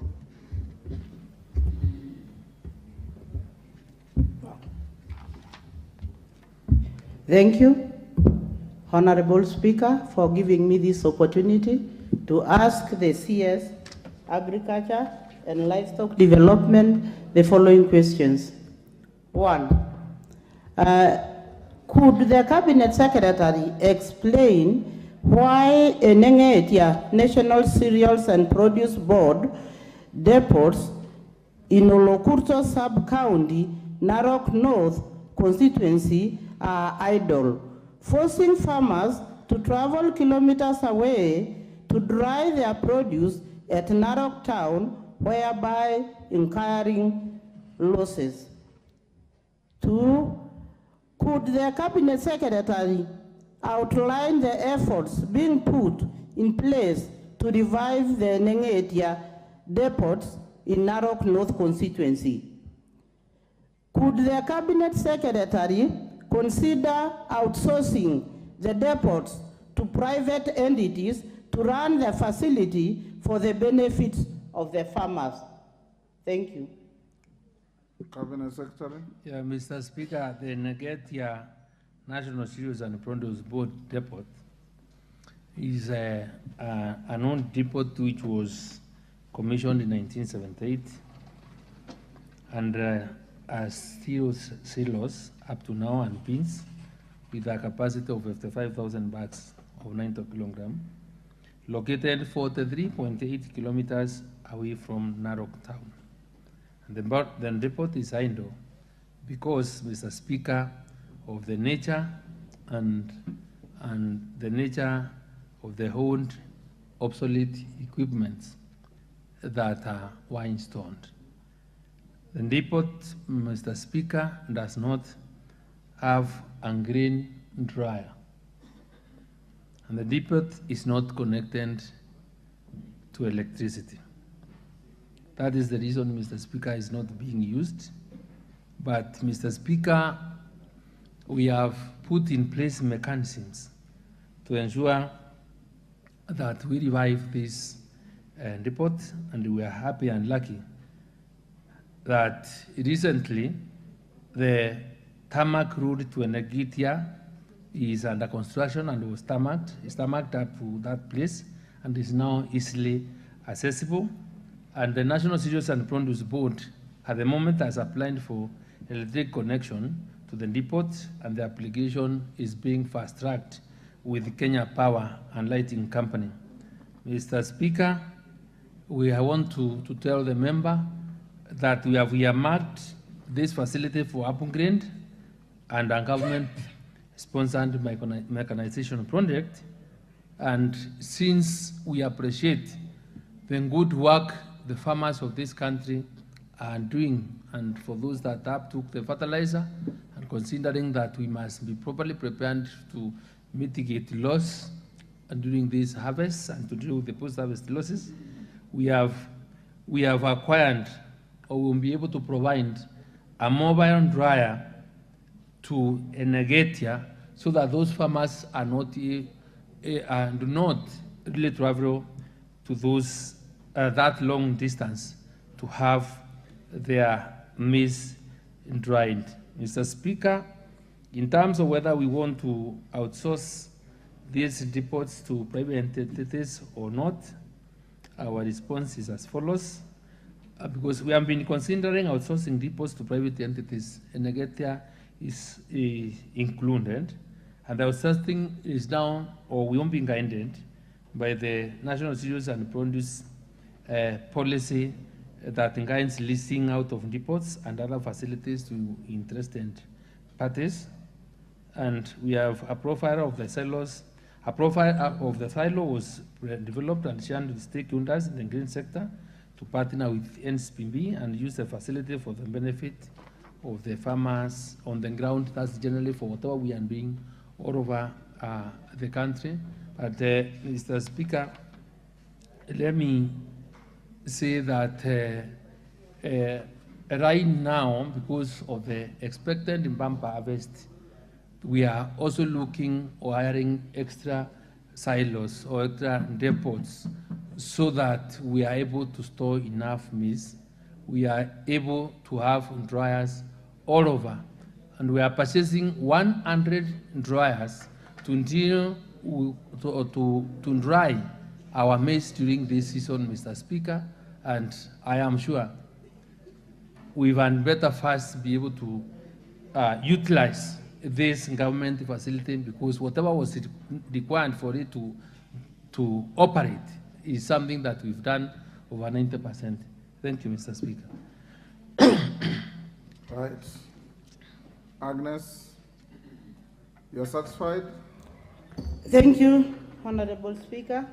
Yes, I want to thank the Cabinet Secretary for answering my questions, and then again bring to his attention that my constituency has 4 sub-counties. That is the Central and then Narok North. And Olokurto is situated in Narok North, where so many farmers are doing huge or large farming in wheat, barley, maize. And now it's a season that we need a dryer for the maize because we have a lot of maize in that area. And I just want to thank you for saying that we are soon or considering reviving the stores. And it's not only about the stores, it's about, because the facility is big, there are shops there where you can be taking or supplying fertilizers to the farmers in Narok North, so that women can as well reach the fertilizers in a nearby place. Because of the roads, the situation of the roads in Narok North, the roads are impassable. And when you take these fertilizers nearer to the people, so many people will benefit and they can be able to do farming easily. So I want to say thank you, and we are looking forward for the revival of the depots so that the farmers cannot be traveling long distances when they need fertilizers and when they want to dry their cereals. Thank you so much. Thank you, Agnes. That's a a statement in appreciation. Next question, 223. Gideon Kimayo. Member for Keyo South. Thank you, Mr. Speaker. I rise to answer the question 223 of 2023. Could the Cabinet Secretary explain why the cost of top-pressing CAN fertilizer prices remain relatively high despite the government subsidy program on fertilizers?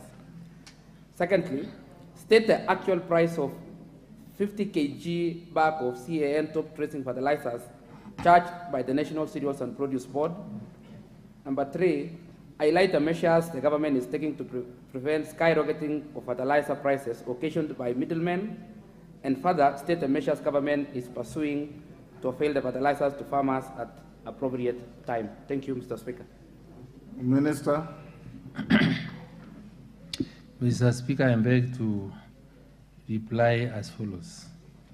I'm aware that the market price of CN fertilizer is relatively high, at an average price of 5,400 for a 50 kilogram bag. But however, the price is now lower compared to the price of 5,900 last year. The cost of top-dressing fertilizer CAN is high, Mr. Speaker, because government is not an importer of fertilizer. And finally, Mr. Speaker, the price of the imported CAN fertilizer is influenced by the free on-board price, the freight charges, the clearing, handling, and exchange rate fluctuations. Mr. Speaker,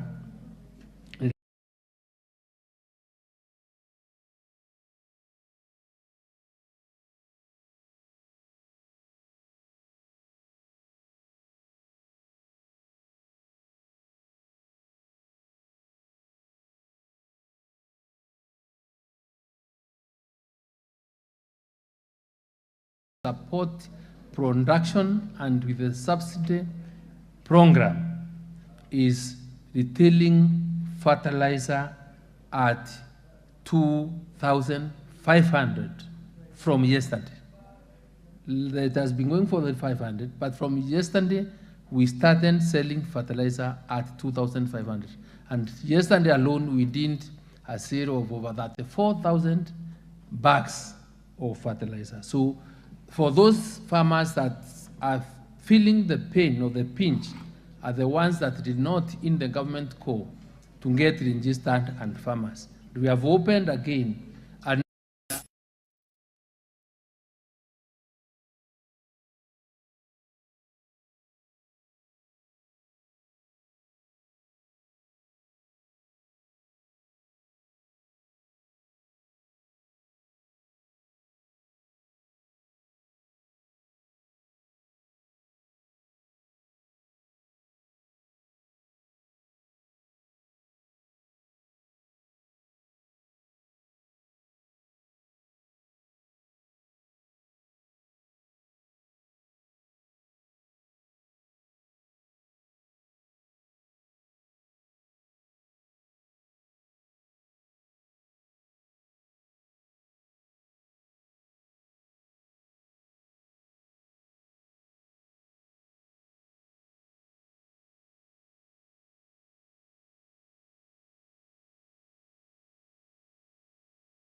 get fertilizer accessible to the farmers more closely in the course of time. But this is an exercise that we are working because the Swedish government gave me support, and we are trying to map to register farmers more to lay the proper infrastructure for use by the farmers.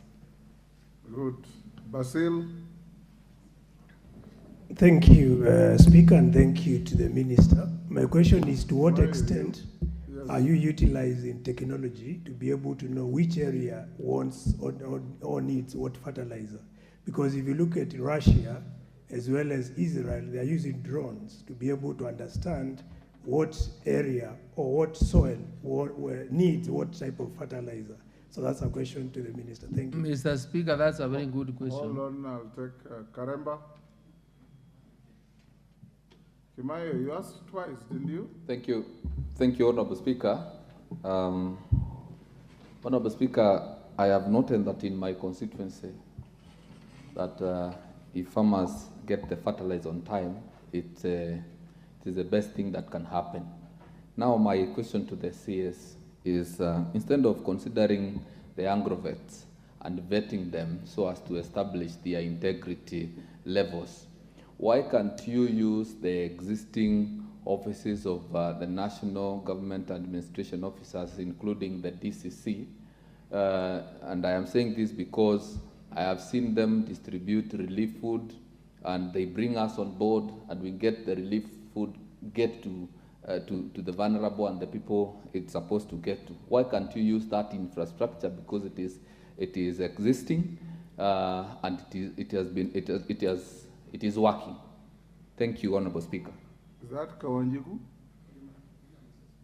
Or is It's Kirima, Speaker. Kirima. My humble question, thank you, Mr. Speaker. My humble question to the Minister for Agriculture.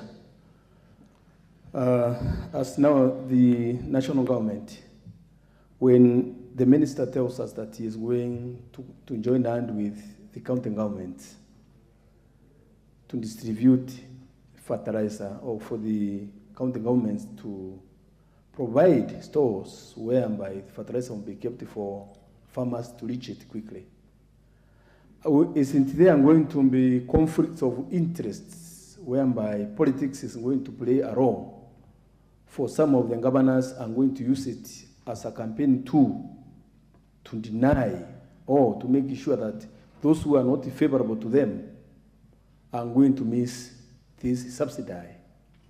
And in the process, what is the the national government doing to the county government? Are you giving money to the county government to hire those places?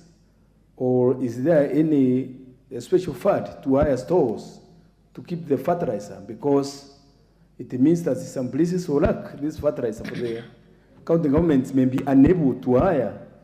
Let's say like in Meru County, where we have 9 constituencies, 9 sub-counties.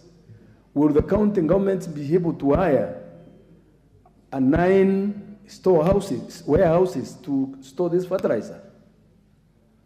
And in the process, enough, we have asked your question. Finally, Speaker, when it is done, Mr. Speaker,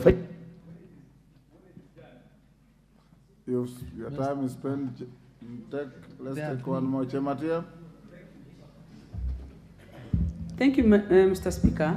And I also, from onset, I want to thank the Minister for most of the good work he's doing in the ministry. My question is more of a compliment. I wanted to understand the idea of millet and sorghum. I come from Baringo, which is a very favorable area to do that kind of a crop. 2, we are experiencing little rains now, and most likely you're going to have an El Nino coming for the next 3 months or so. Is it possible for you, Minister, to organize early enough for us to start planting millet? We can start by using the seeds that you have, so that we can engage our farmers now. 2 is... One is enough. Thank you. Kimayo, you didn't have your supplementary. Thank you, Mr. Speaker. While I appreciate the response from Honorable Cabinet Secretary, he may not be aware of the middlemen in the supply chain of fertilizer distribution. Let me give him using my constituency. My constituency is made up of two landscapes. One is the highlands, and there is the Kerio Valley. Somebody moving from Kerio Valley all the way to where there is the store where the fertilizers are found will use 1,500 shillings to go and come back. Because the ministry just identified one store in the sub-county. And it is the same for the other sub-counties in my county. Marakwet West has one store. Kerio North, the same. Marakwet East, the same. So for somebody to commute from one place to where there is a store, you need to pay for your own transport and at the same time transport to take the fertilizer. So that will increase the cost. So somebody decides, instead of me commuting the long distance, let me just purchase the fertilizer in a shop nearby. And that is expensive than what is available. So the minister is not aware. Maybe you need to ask the people on the ground. Number two. Ask one. We have asked one. It is related. I'm just to follow up on what he replied because I'm not satisfied. There is the cooperation between KNTC, the county government, and NCBB. When you go to NCBB to ask why there is, you want a new place to have the fertilizer within the sub-county, you ask it, go to KNTC. When you go to KNTC, talk to your county government. Talk to your county government, the county government says the stores that we ask the NCBB to look into, they have to meet the standards. In my constituency, I have 6 wards. Each ward, there is a store constructed by farmers using cooperatives. Why can the farmers be allowed to be given fertilizers using the same stores instead of going the direction that the minister is saying we use agrofeds? And there are stores which the farmers already have constructed using cooperatives. Thank you, Mr. Speaker. Mr. Speaker. I'll take one last one, Sigay. Then you can answer those. Thank you, Mr. Speaker. I think, first of all, I want to thank the minister through you, Mr. Speaker, for a wonderful job he's doing in the ministry. And particularly thank the government for these subsidy fertilizers. Mr. Speaker, we expect a pamba harvest, particularly in our area. We expect a huge, huge harvest in South Rift and even North Rift. Mr. Speaker, I would like to ask the minister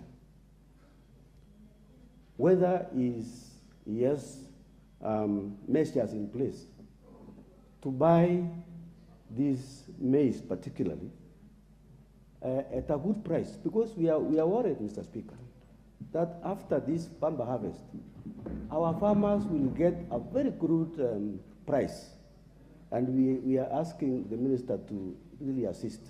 Secondly, I want to, Mr. Speaker, ask the minister to think about the extension services in this country. I know you don't, this is now with the county government.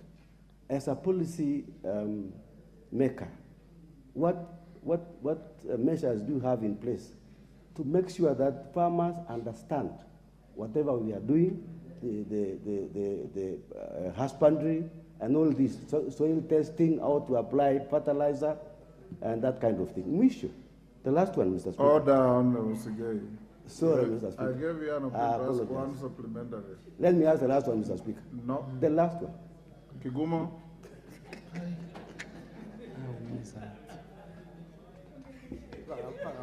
Okay, thank you, Mr. Speaker. I'm member for Kangema, Honorable Kihongi. Sorry. Yeah. Kangema, not Kigumo. Yeah, thank you. Mr. Speaker, on the issue of distribution, I think that's where there is a major challenge, mostly in areas to do with central Kenya, like Kangema constituency. But like for me, I was allocated 2 bags, but I have been given only 30 days to go and collect.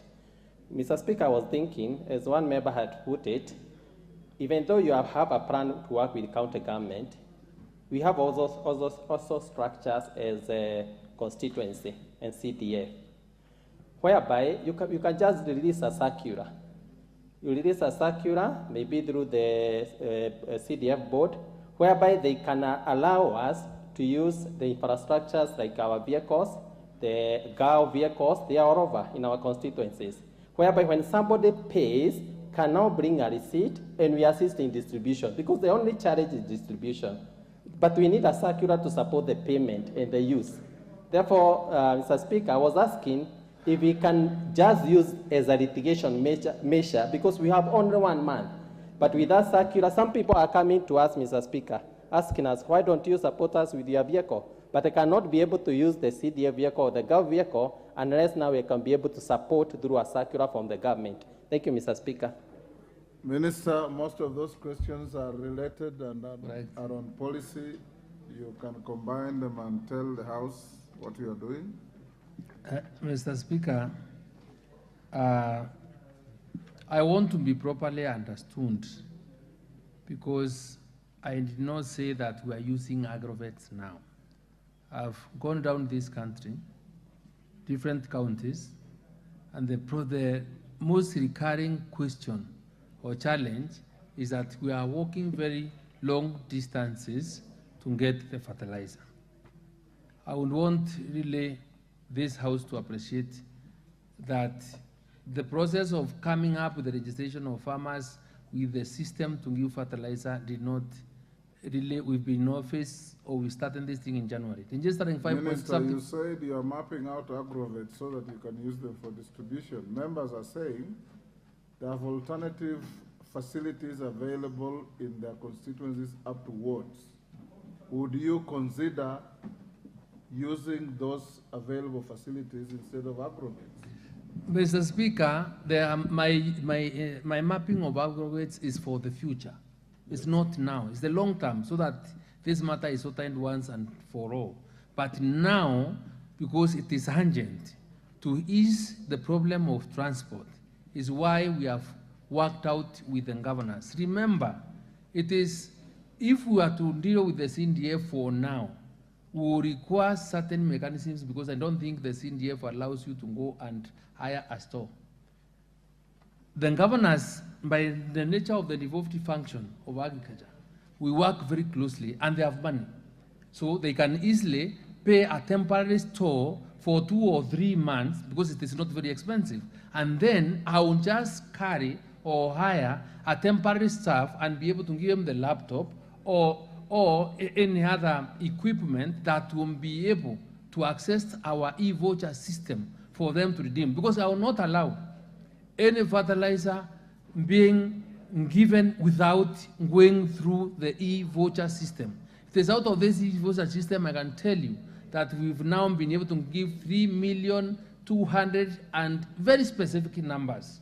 So we don't want to run away, and because the commitment of government is to have all our services online, and this is what we must embrace and do.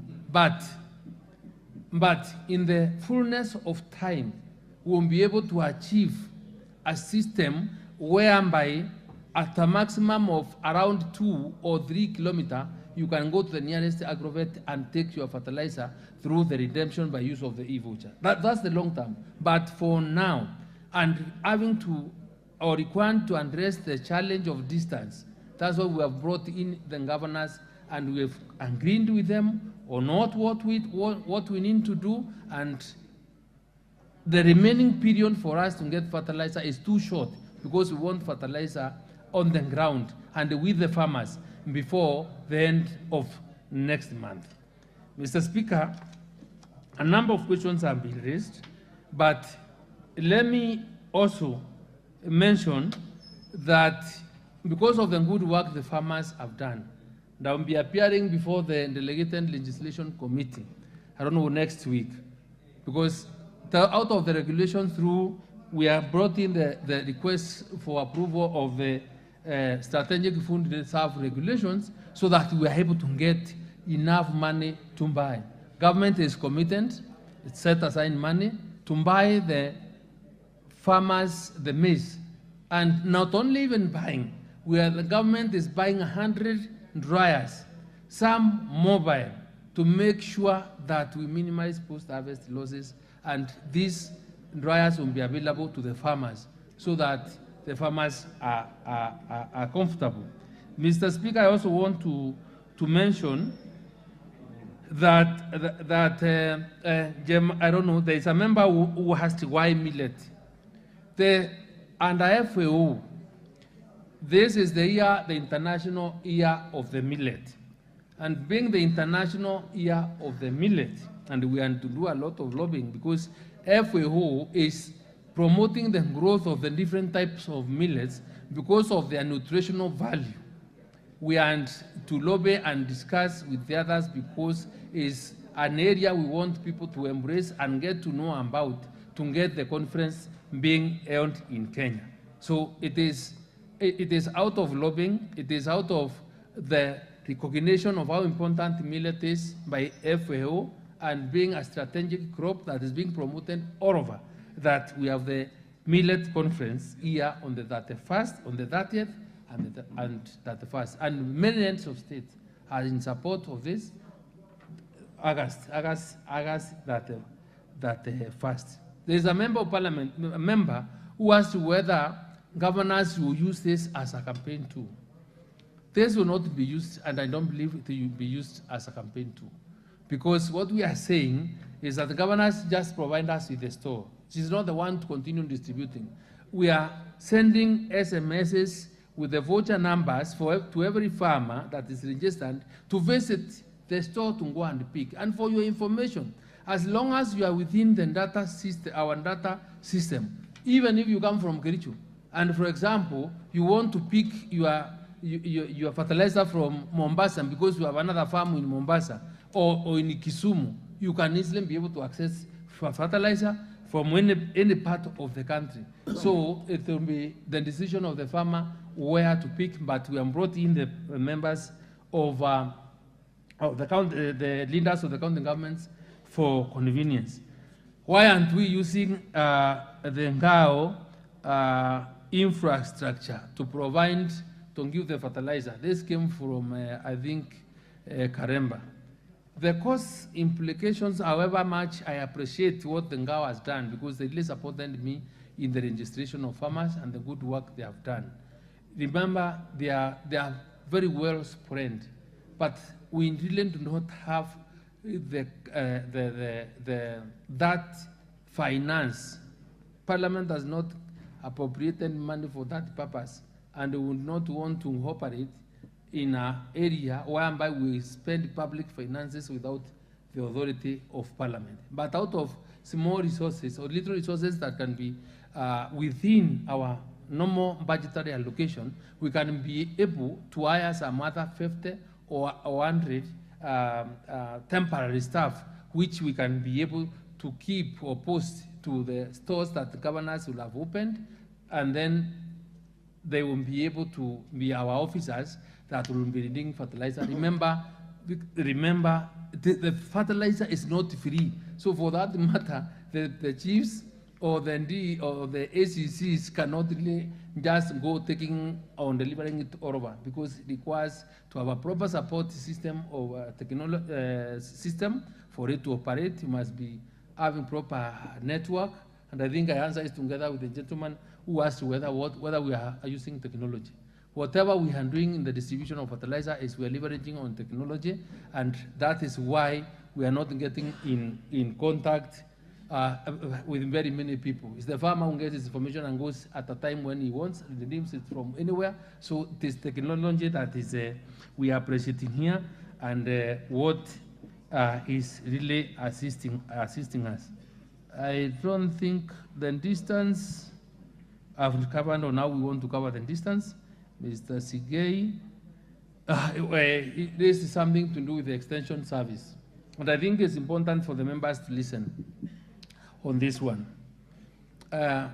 We are very deliberate in ensuring that the extension service, because of the key nature of the transformation it can be able to bring into this sector, we are very committed to it.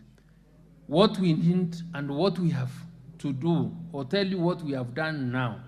If you want to know, we have different applications in place already that if you want to know what crop to plant in your constituency, we have an application called CAMIS, the Kenya Agricultural Management Information System, where when you get into it, you key into your county, to your sub-county, to your ward. It will be able to tell you what to plant and when. We have another one called CAOP, the Kenya Agricultural Observatory Platform. It will give you the weather patterns that you expect in every ward in the whole country. So out of the 1450 ones, we've been able to reach out to all of them. So it will tell you when you expect rain. So that information is able to assist the farmers. And we are not only limited to the crop.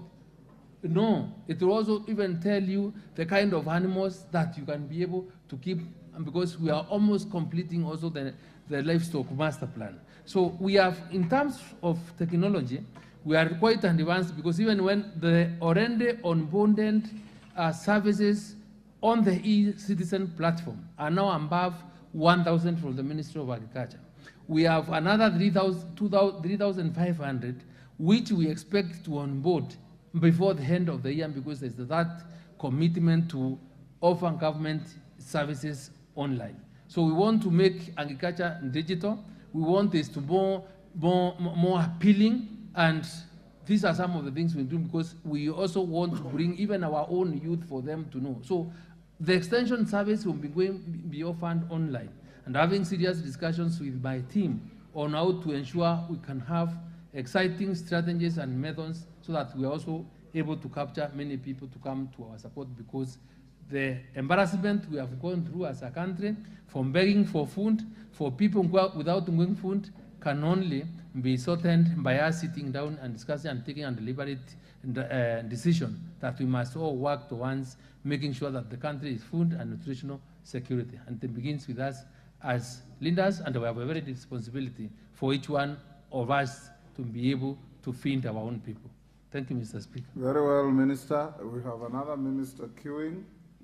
So question by member for Teso North, member for Mandera South, member for Buri, and member for Suba South, including the question asked by Sigei about what you are doing to purchase the bamba harvest that is on the fields of farmers at affordable prices. You get ready to come back on Wednesday next week. We'll give you the first shot. Clerk, don't add any more questions to this minister. He'll only come to answer those that I have listed, plus Sigei's issue. We will release you, Minister, so that we let in the Minister for Labor. Order.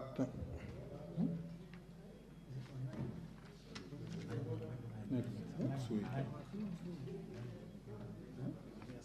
We'll escort out the minister and bring the next minister. Honorable member for Keses, you've just walked in, you don't even know what has been going on, and you are busy asking to ask a question on something you probably don't even know. I'm here to escort you. Hold your horses. You will ask the minister your question next Wednesday. He will be the first for the first 1 hour. Thank you, Minister. We release you to go back. Labor.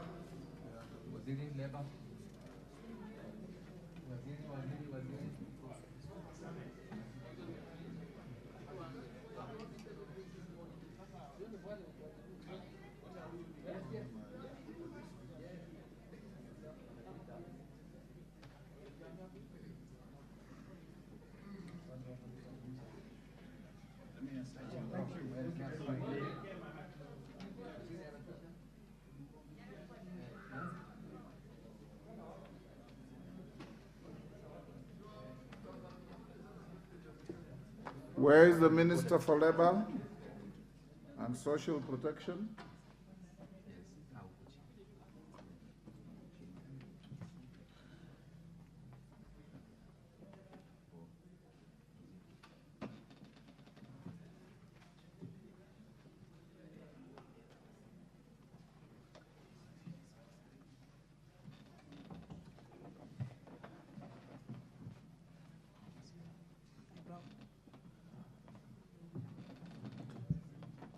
Cabinet Secretary for Labor and Social Protection, welcome to Parliament.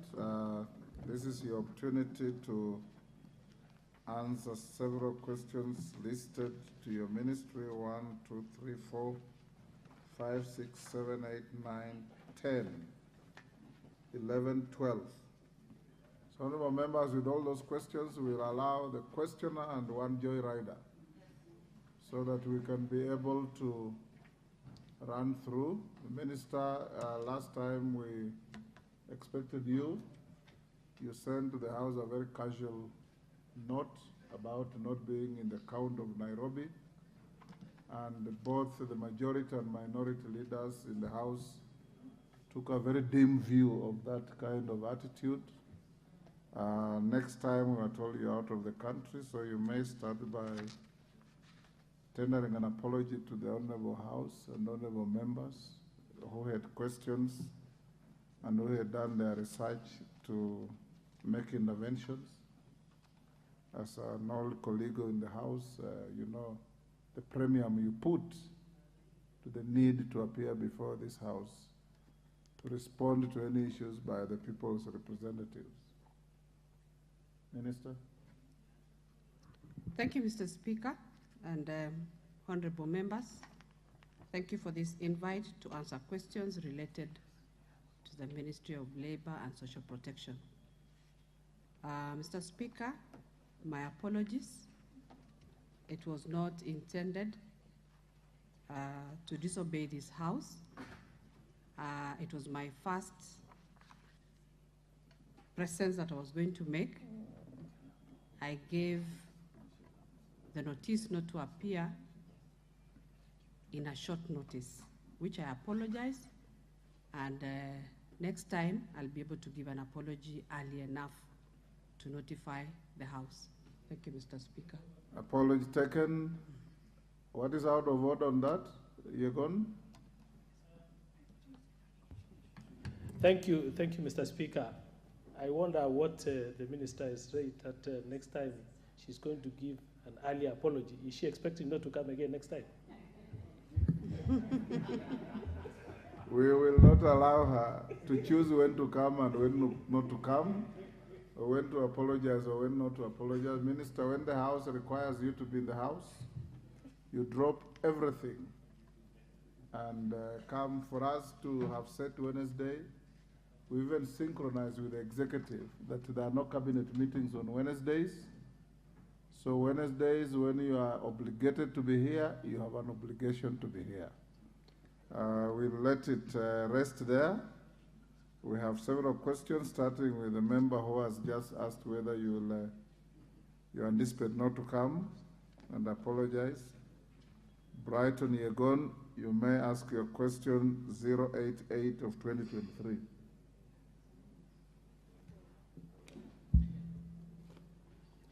Okay, thank you very much, Mr. Speaker.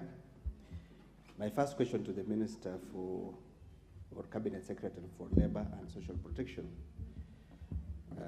Could the Cabinet Secretary provide the number of Kenyans working in Saudi Arabia and their status of residency, the type of employment and working stations, as well as the number of reported cases of deaths, torture, and inhuman treatment of Kenyans working in the Gulf states, particularly in the Kingdom of Saudi Arabia, for the last 3 years?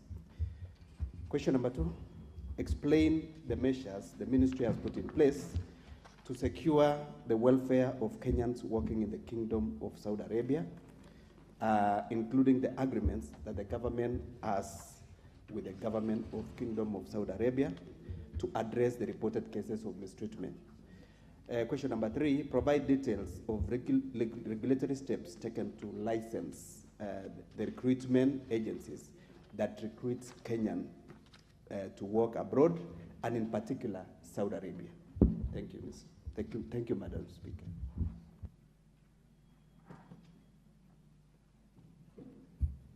Okay, you may proceed to answer the question.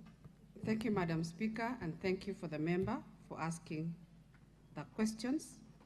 The response to the first question on the number of Kenyans working in Saudi Arabia. Now, these Kenyans that are in Saudi Arabia are found in the following sectors. They are found in domestic work, some in the education sector, others banking, others the hotel and catering, transport and agriculture. Majority of the migrant workers that are engaged in Saudi Arabia are domestic workers.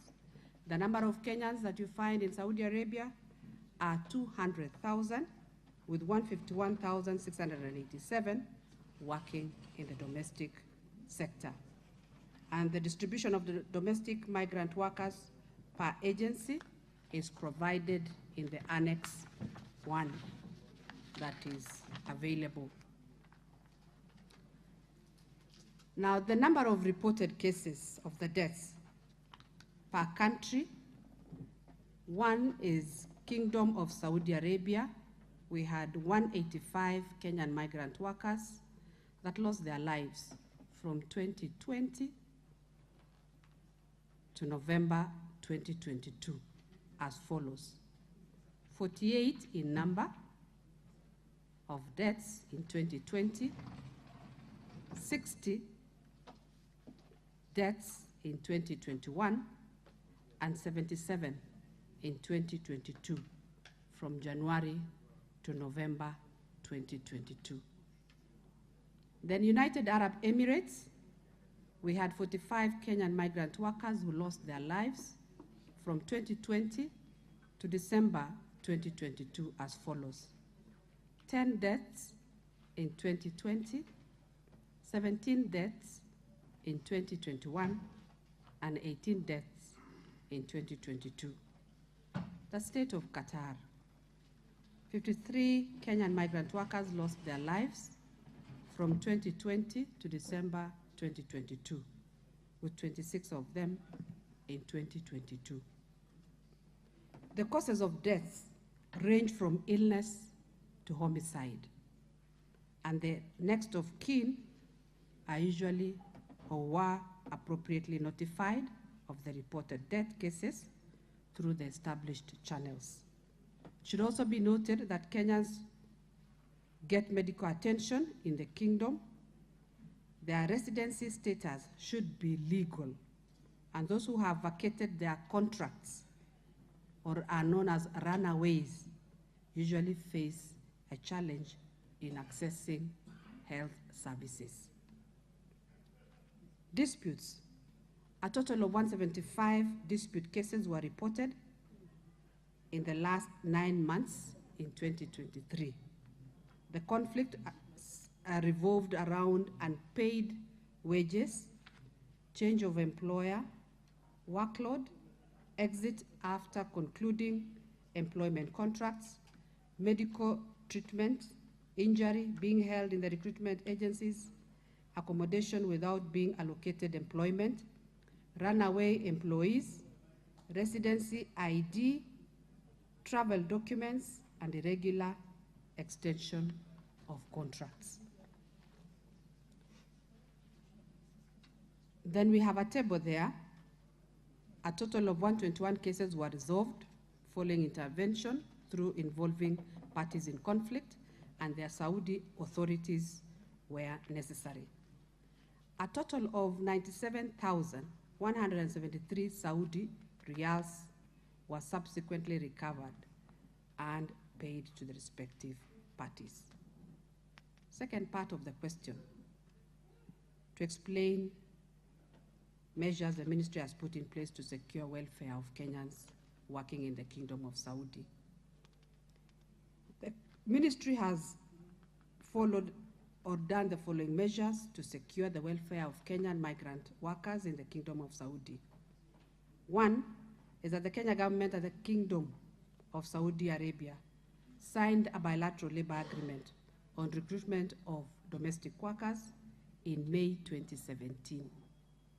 The BLA is being reviewed currently to address the emerging labor and employment issues, to enhance protection of the migrant workers, be able to do better terms and conditions of service, improve the terms of service, and enhance protection of these workers. a multi-agency technical committee with representation from the Ministry of Labor and Social Protection, Ministry of Foreign Affairs and Diaspora Affairs, and Office of the Attorney General have prepared amendments to the BLA, and the same has been submitted to the Kingdom of Saudi Arabia for consideration. Number two, the other measure taken by the ministry is that we have established a labor attaché office in Riyadh, in the Kingdom of Saudi Arabia. In addition, labor attaché offices have been established in the state of Qatar and United Arab Emirates, where we have our officers placed, and they are the only 3 labor attachés that we have, in Saudi Arabia, in Qatar, and UAE. The labor attaché office, among other things, is mandated to source for employment opportunities, monitor the implementation of BLAs, and address the welfare of Kenyan migrant workers, including those who are in distress. However, there is need to establish additional labor attaché offices in these cities of Saudi Arabia, the city of Jeddah, Dammams, and Tabuk, including other key labor destination countries. The reason is to be able to have more attachés to be able to serve our Kenyan migrant workers out there. The few that we have are not enough. The 3 that we've put there are not enough. We need as many as 14 to be able to put them in those countries where we have the Kenyan migrant workers. Cabinet approved the establishment of 7 more labor attaché offices in February 2021. However, it is important for this House to note that this has been hampered by budgetary allocation. The other measure done by the ministry is, together with other stakeholders, we have developed a national policy on labor migration. The policy provides a framework for promotion of inclusive and sustainable development of the country through safe, orderly, and productive labor migration. The policy was presented to Cabinet in February 2023, where Cabinet directed certain amendments to the policy. The policy will be resubmitted to Cabinet within the next 3 weeks as per this document. But what I know is that it should be able to come within a week due to changes that have been made.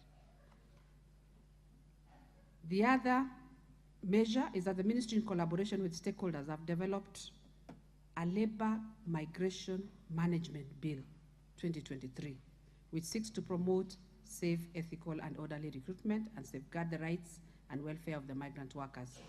The bill has introduced additional clauses to make recruitment agencies more accountable and periodically report to the welfare of the migrant workers recruited. Office of the AG has finalized the legal drafting of the bill, which is now awaiting submission to Cabinet for approval before submitting to Parliament for approval and enactment. And I'll ask this House to support us on that bill. The other measure is that the ministry is also developing a robust curriculum for pre-departure training to equip Kenyan migrant workers who go to Saudi Arabia with the prerequisite skills, information, and knowledge to enable them to navigate around the challenges that they may encounter during their stay in the kingdom.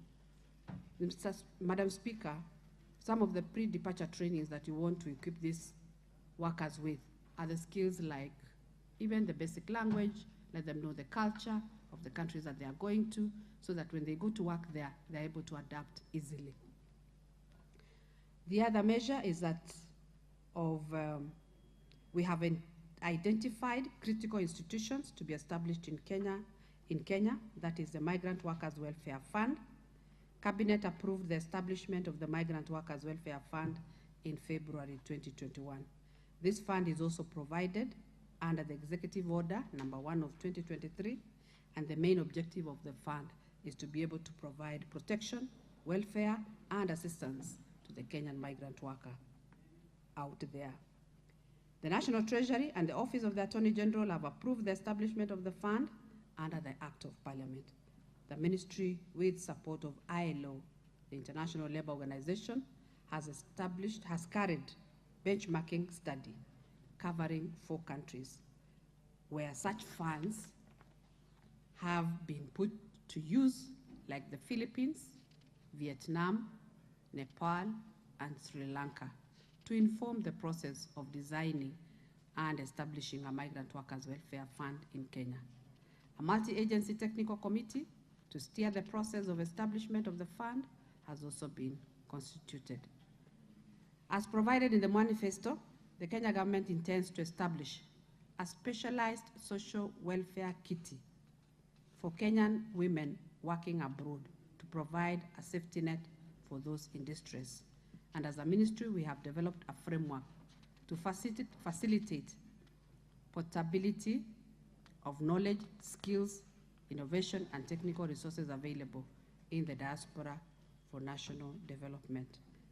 Then lastly, the ministry, with the support of ILO, is working towards establishment of a return and reintegration program that will enable migrant workers participate in national development while abroad and upon their return.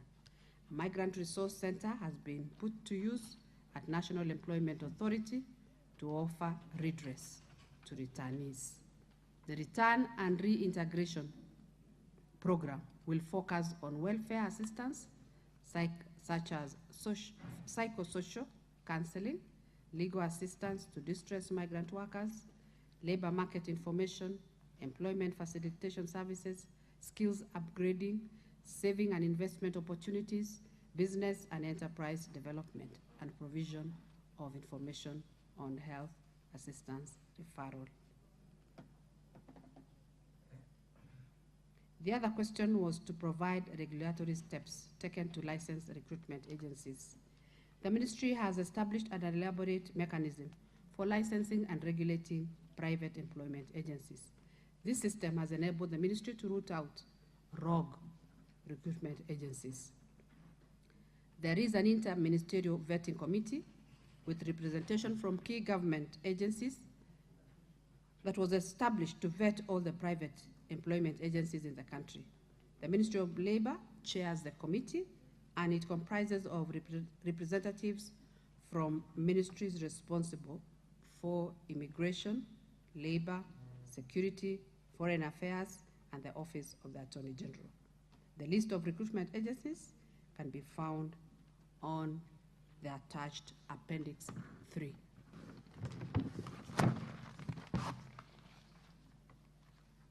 We also have an oversight and community feedback mechanism. The ministry has established an oversight mechanism and a community feedback mechanism to facilitate continuous monitoring of private employment agencies. A distress reporting mechanism established through a web portal under the National Employment Authority Information Management System, and a toll-free line has been given to report migrant workers that are in distress.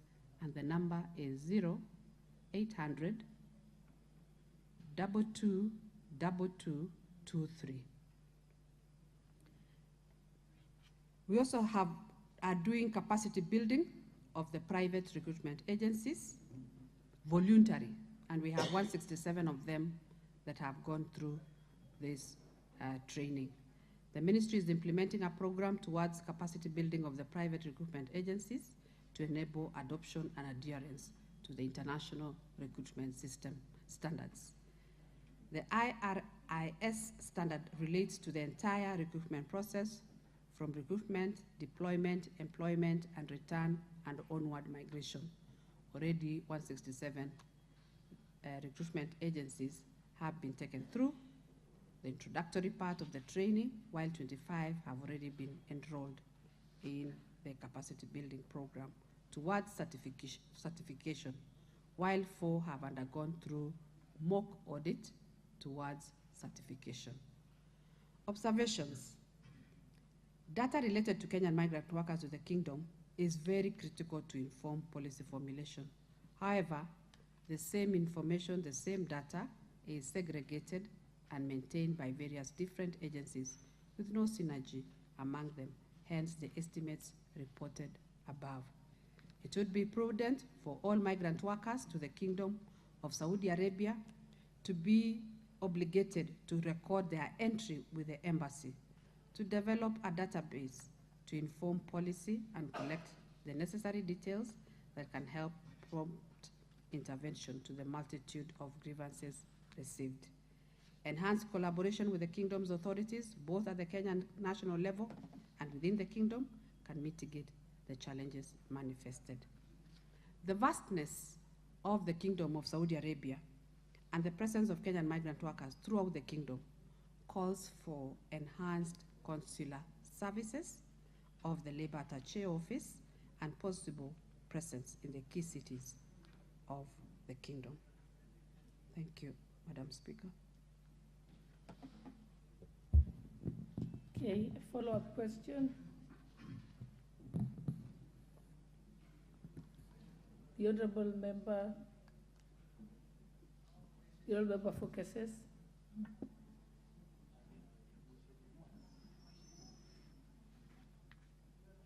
Hold on, it seems like the owner of the question wants to ask a follow-up first. Okay. Okay, thank you very much, Madam Speaker. Madam CS has given us a very good and elaborate proposal on what should be done to protect our Kenyan citizens who are working in Saudi Arabia. We have more than 200,000 Kenyan citizens working in Saudi Arabia, and as you've seen, 185 Kenyans died in the last 2 years. And there are a number of measures that the CS has put in place. But until then, would we be able to say Saudi Arabia is a safe destination as at now? Because you've given us a very elaborate measures that if put in place, it will be able to ensure safety of our people in Saudi Arabia. But as at now, the more than 200,000 who are there, how safe are they? Thank you, Madam Speaker, and thank you, Honourable Member, for that question. I would want to say as at now, the situation in Saudi Arabia is better. Why? Because we have engaged government to government. I have engaged at my level with the Labour Minister of Saudi Arabia, and we are putting in place some of these measures that I have mentioned. For example, I have said we are doing the Labour Migration Management Bill to be able to manage some of these recruitment agencies that pick or are doing rogue activities. Some of these workers that go to Saudi Arabia do not go through the right channels. Some of them go through the visitor's visa. When they arrive in Saudi Arabia and 3 months is over, the visa is over, they now turn to want to look for jobs. And I have said without the documents, it is a challenge to live within that region. So mine is to say that going forward, we are going to manage the movement of these workers out of Kenya to Saudi Arabia. We are going to even manage at a higher level. And I'm sure the heads of states will also meet. But that interaction was very important, and note that I was the first Minister of Labor to visit Saudi Arabia. Those Kenyans have been there at the masses of other people. No one had followed them. And I think that going was good. We have fewer cases now. I'm not saying we have stamped out all the cases. I have said we need more labor attaches to be able to manage the many Kenyans that are there. Thank you, Madam Speaker. Yeah, allow member for cases. Just one question. Thank you so much, Madam Speaker, for this opportunity. And allow me first to applaud the CS, Florence Boroy, for the good steps you've taken. And even before I ask a question, probably not to reduce you back to what you've already said, but rather Kenyans are keen and are following these proceedings. I don't know part of your discussion whether there are some steps you've already taken through the government of Saudi Arabia to be able to identify the Kenyans who are there and make some communique to the residents of Saudi Arabia, the employers per se, to ensure that the conditions of Kenyans working there are taken in a humane way, because most of the information we are getting, it looks like the treatment is not humane.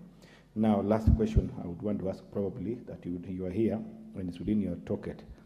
I want to appreciate that you've already informed the Kenyans that you are commencing the exercise of releasing the last tranche of under social protection, the cash transfers to the elderly people. But down there, there are a lot of unanswered questions we receive from those who have just grown of age. They have celebrated their birthdays of 70th year. Yeah, Honorable Member, you're going to a different topic. It's not related to the question. That's a Joraita question, Madam Speaker, and since she is... I think I'll just let the Waziri to answer the first one you asked. The second one is not relevant to the original question. Thank you for the Member of Parliament of Keses. Just to answer you on the question, I have said I went in February. We were able to engage with the Minister of Labor of the Kingdom of Saudi Arabia. That discussion is still ongoing. We have not finished the business. We are doing step by step. During the course of this month, I'm meeting a body of recruitment agencies in Saudi Arabia. That body is referred to as CCRC. And part of that arrangement is to be able to ensure that we have our workers going there and working under safe conditions. So the engagement is continuous. Why it is continuous is because the BLA that was there, that was signed in 2021, was only for domestic workers. But the current BLA that we are reviewing, that we are working on, is to be able to enable other skilled labor from Kenya to go there, because the job market there is very big. And when I went there, I discovered that the Philippines have got 1 million Filipinos working in Saudi Arabia.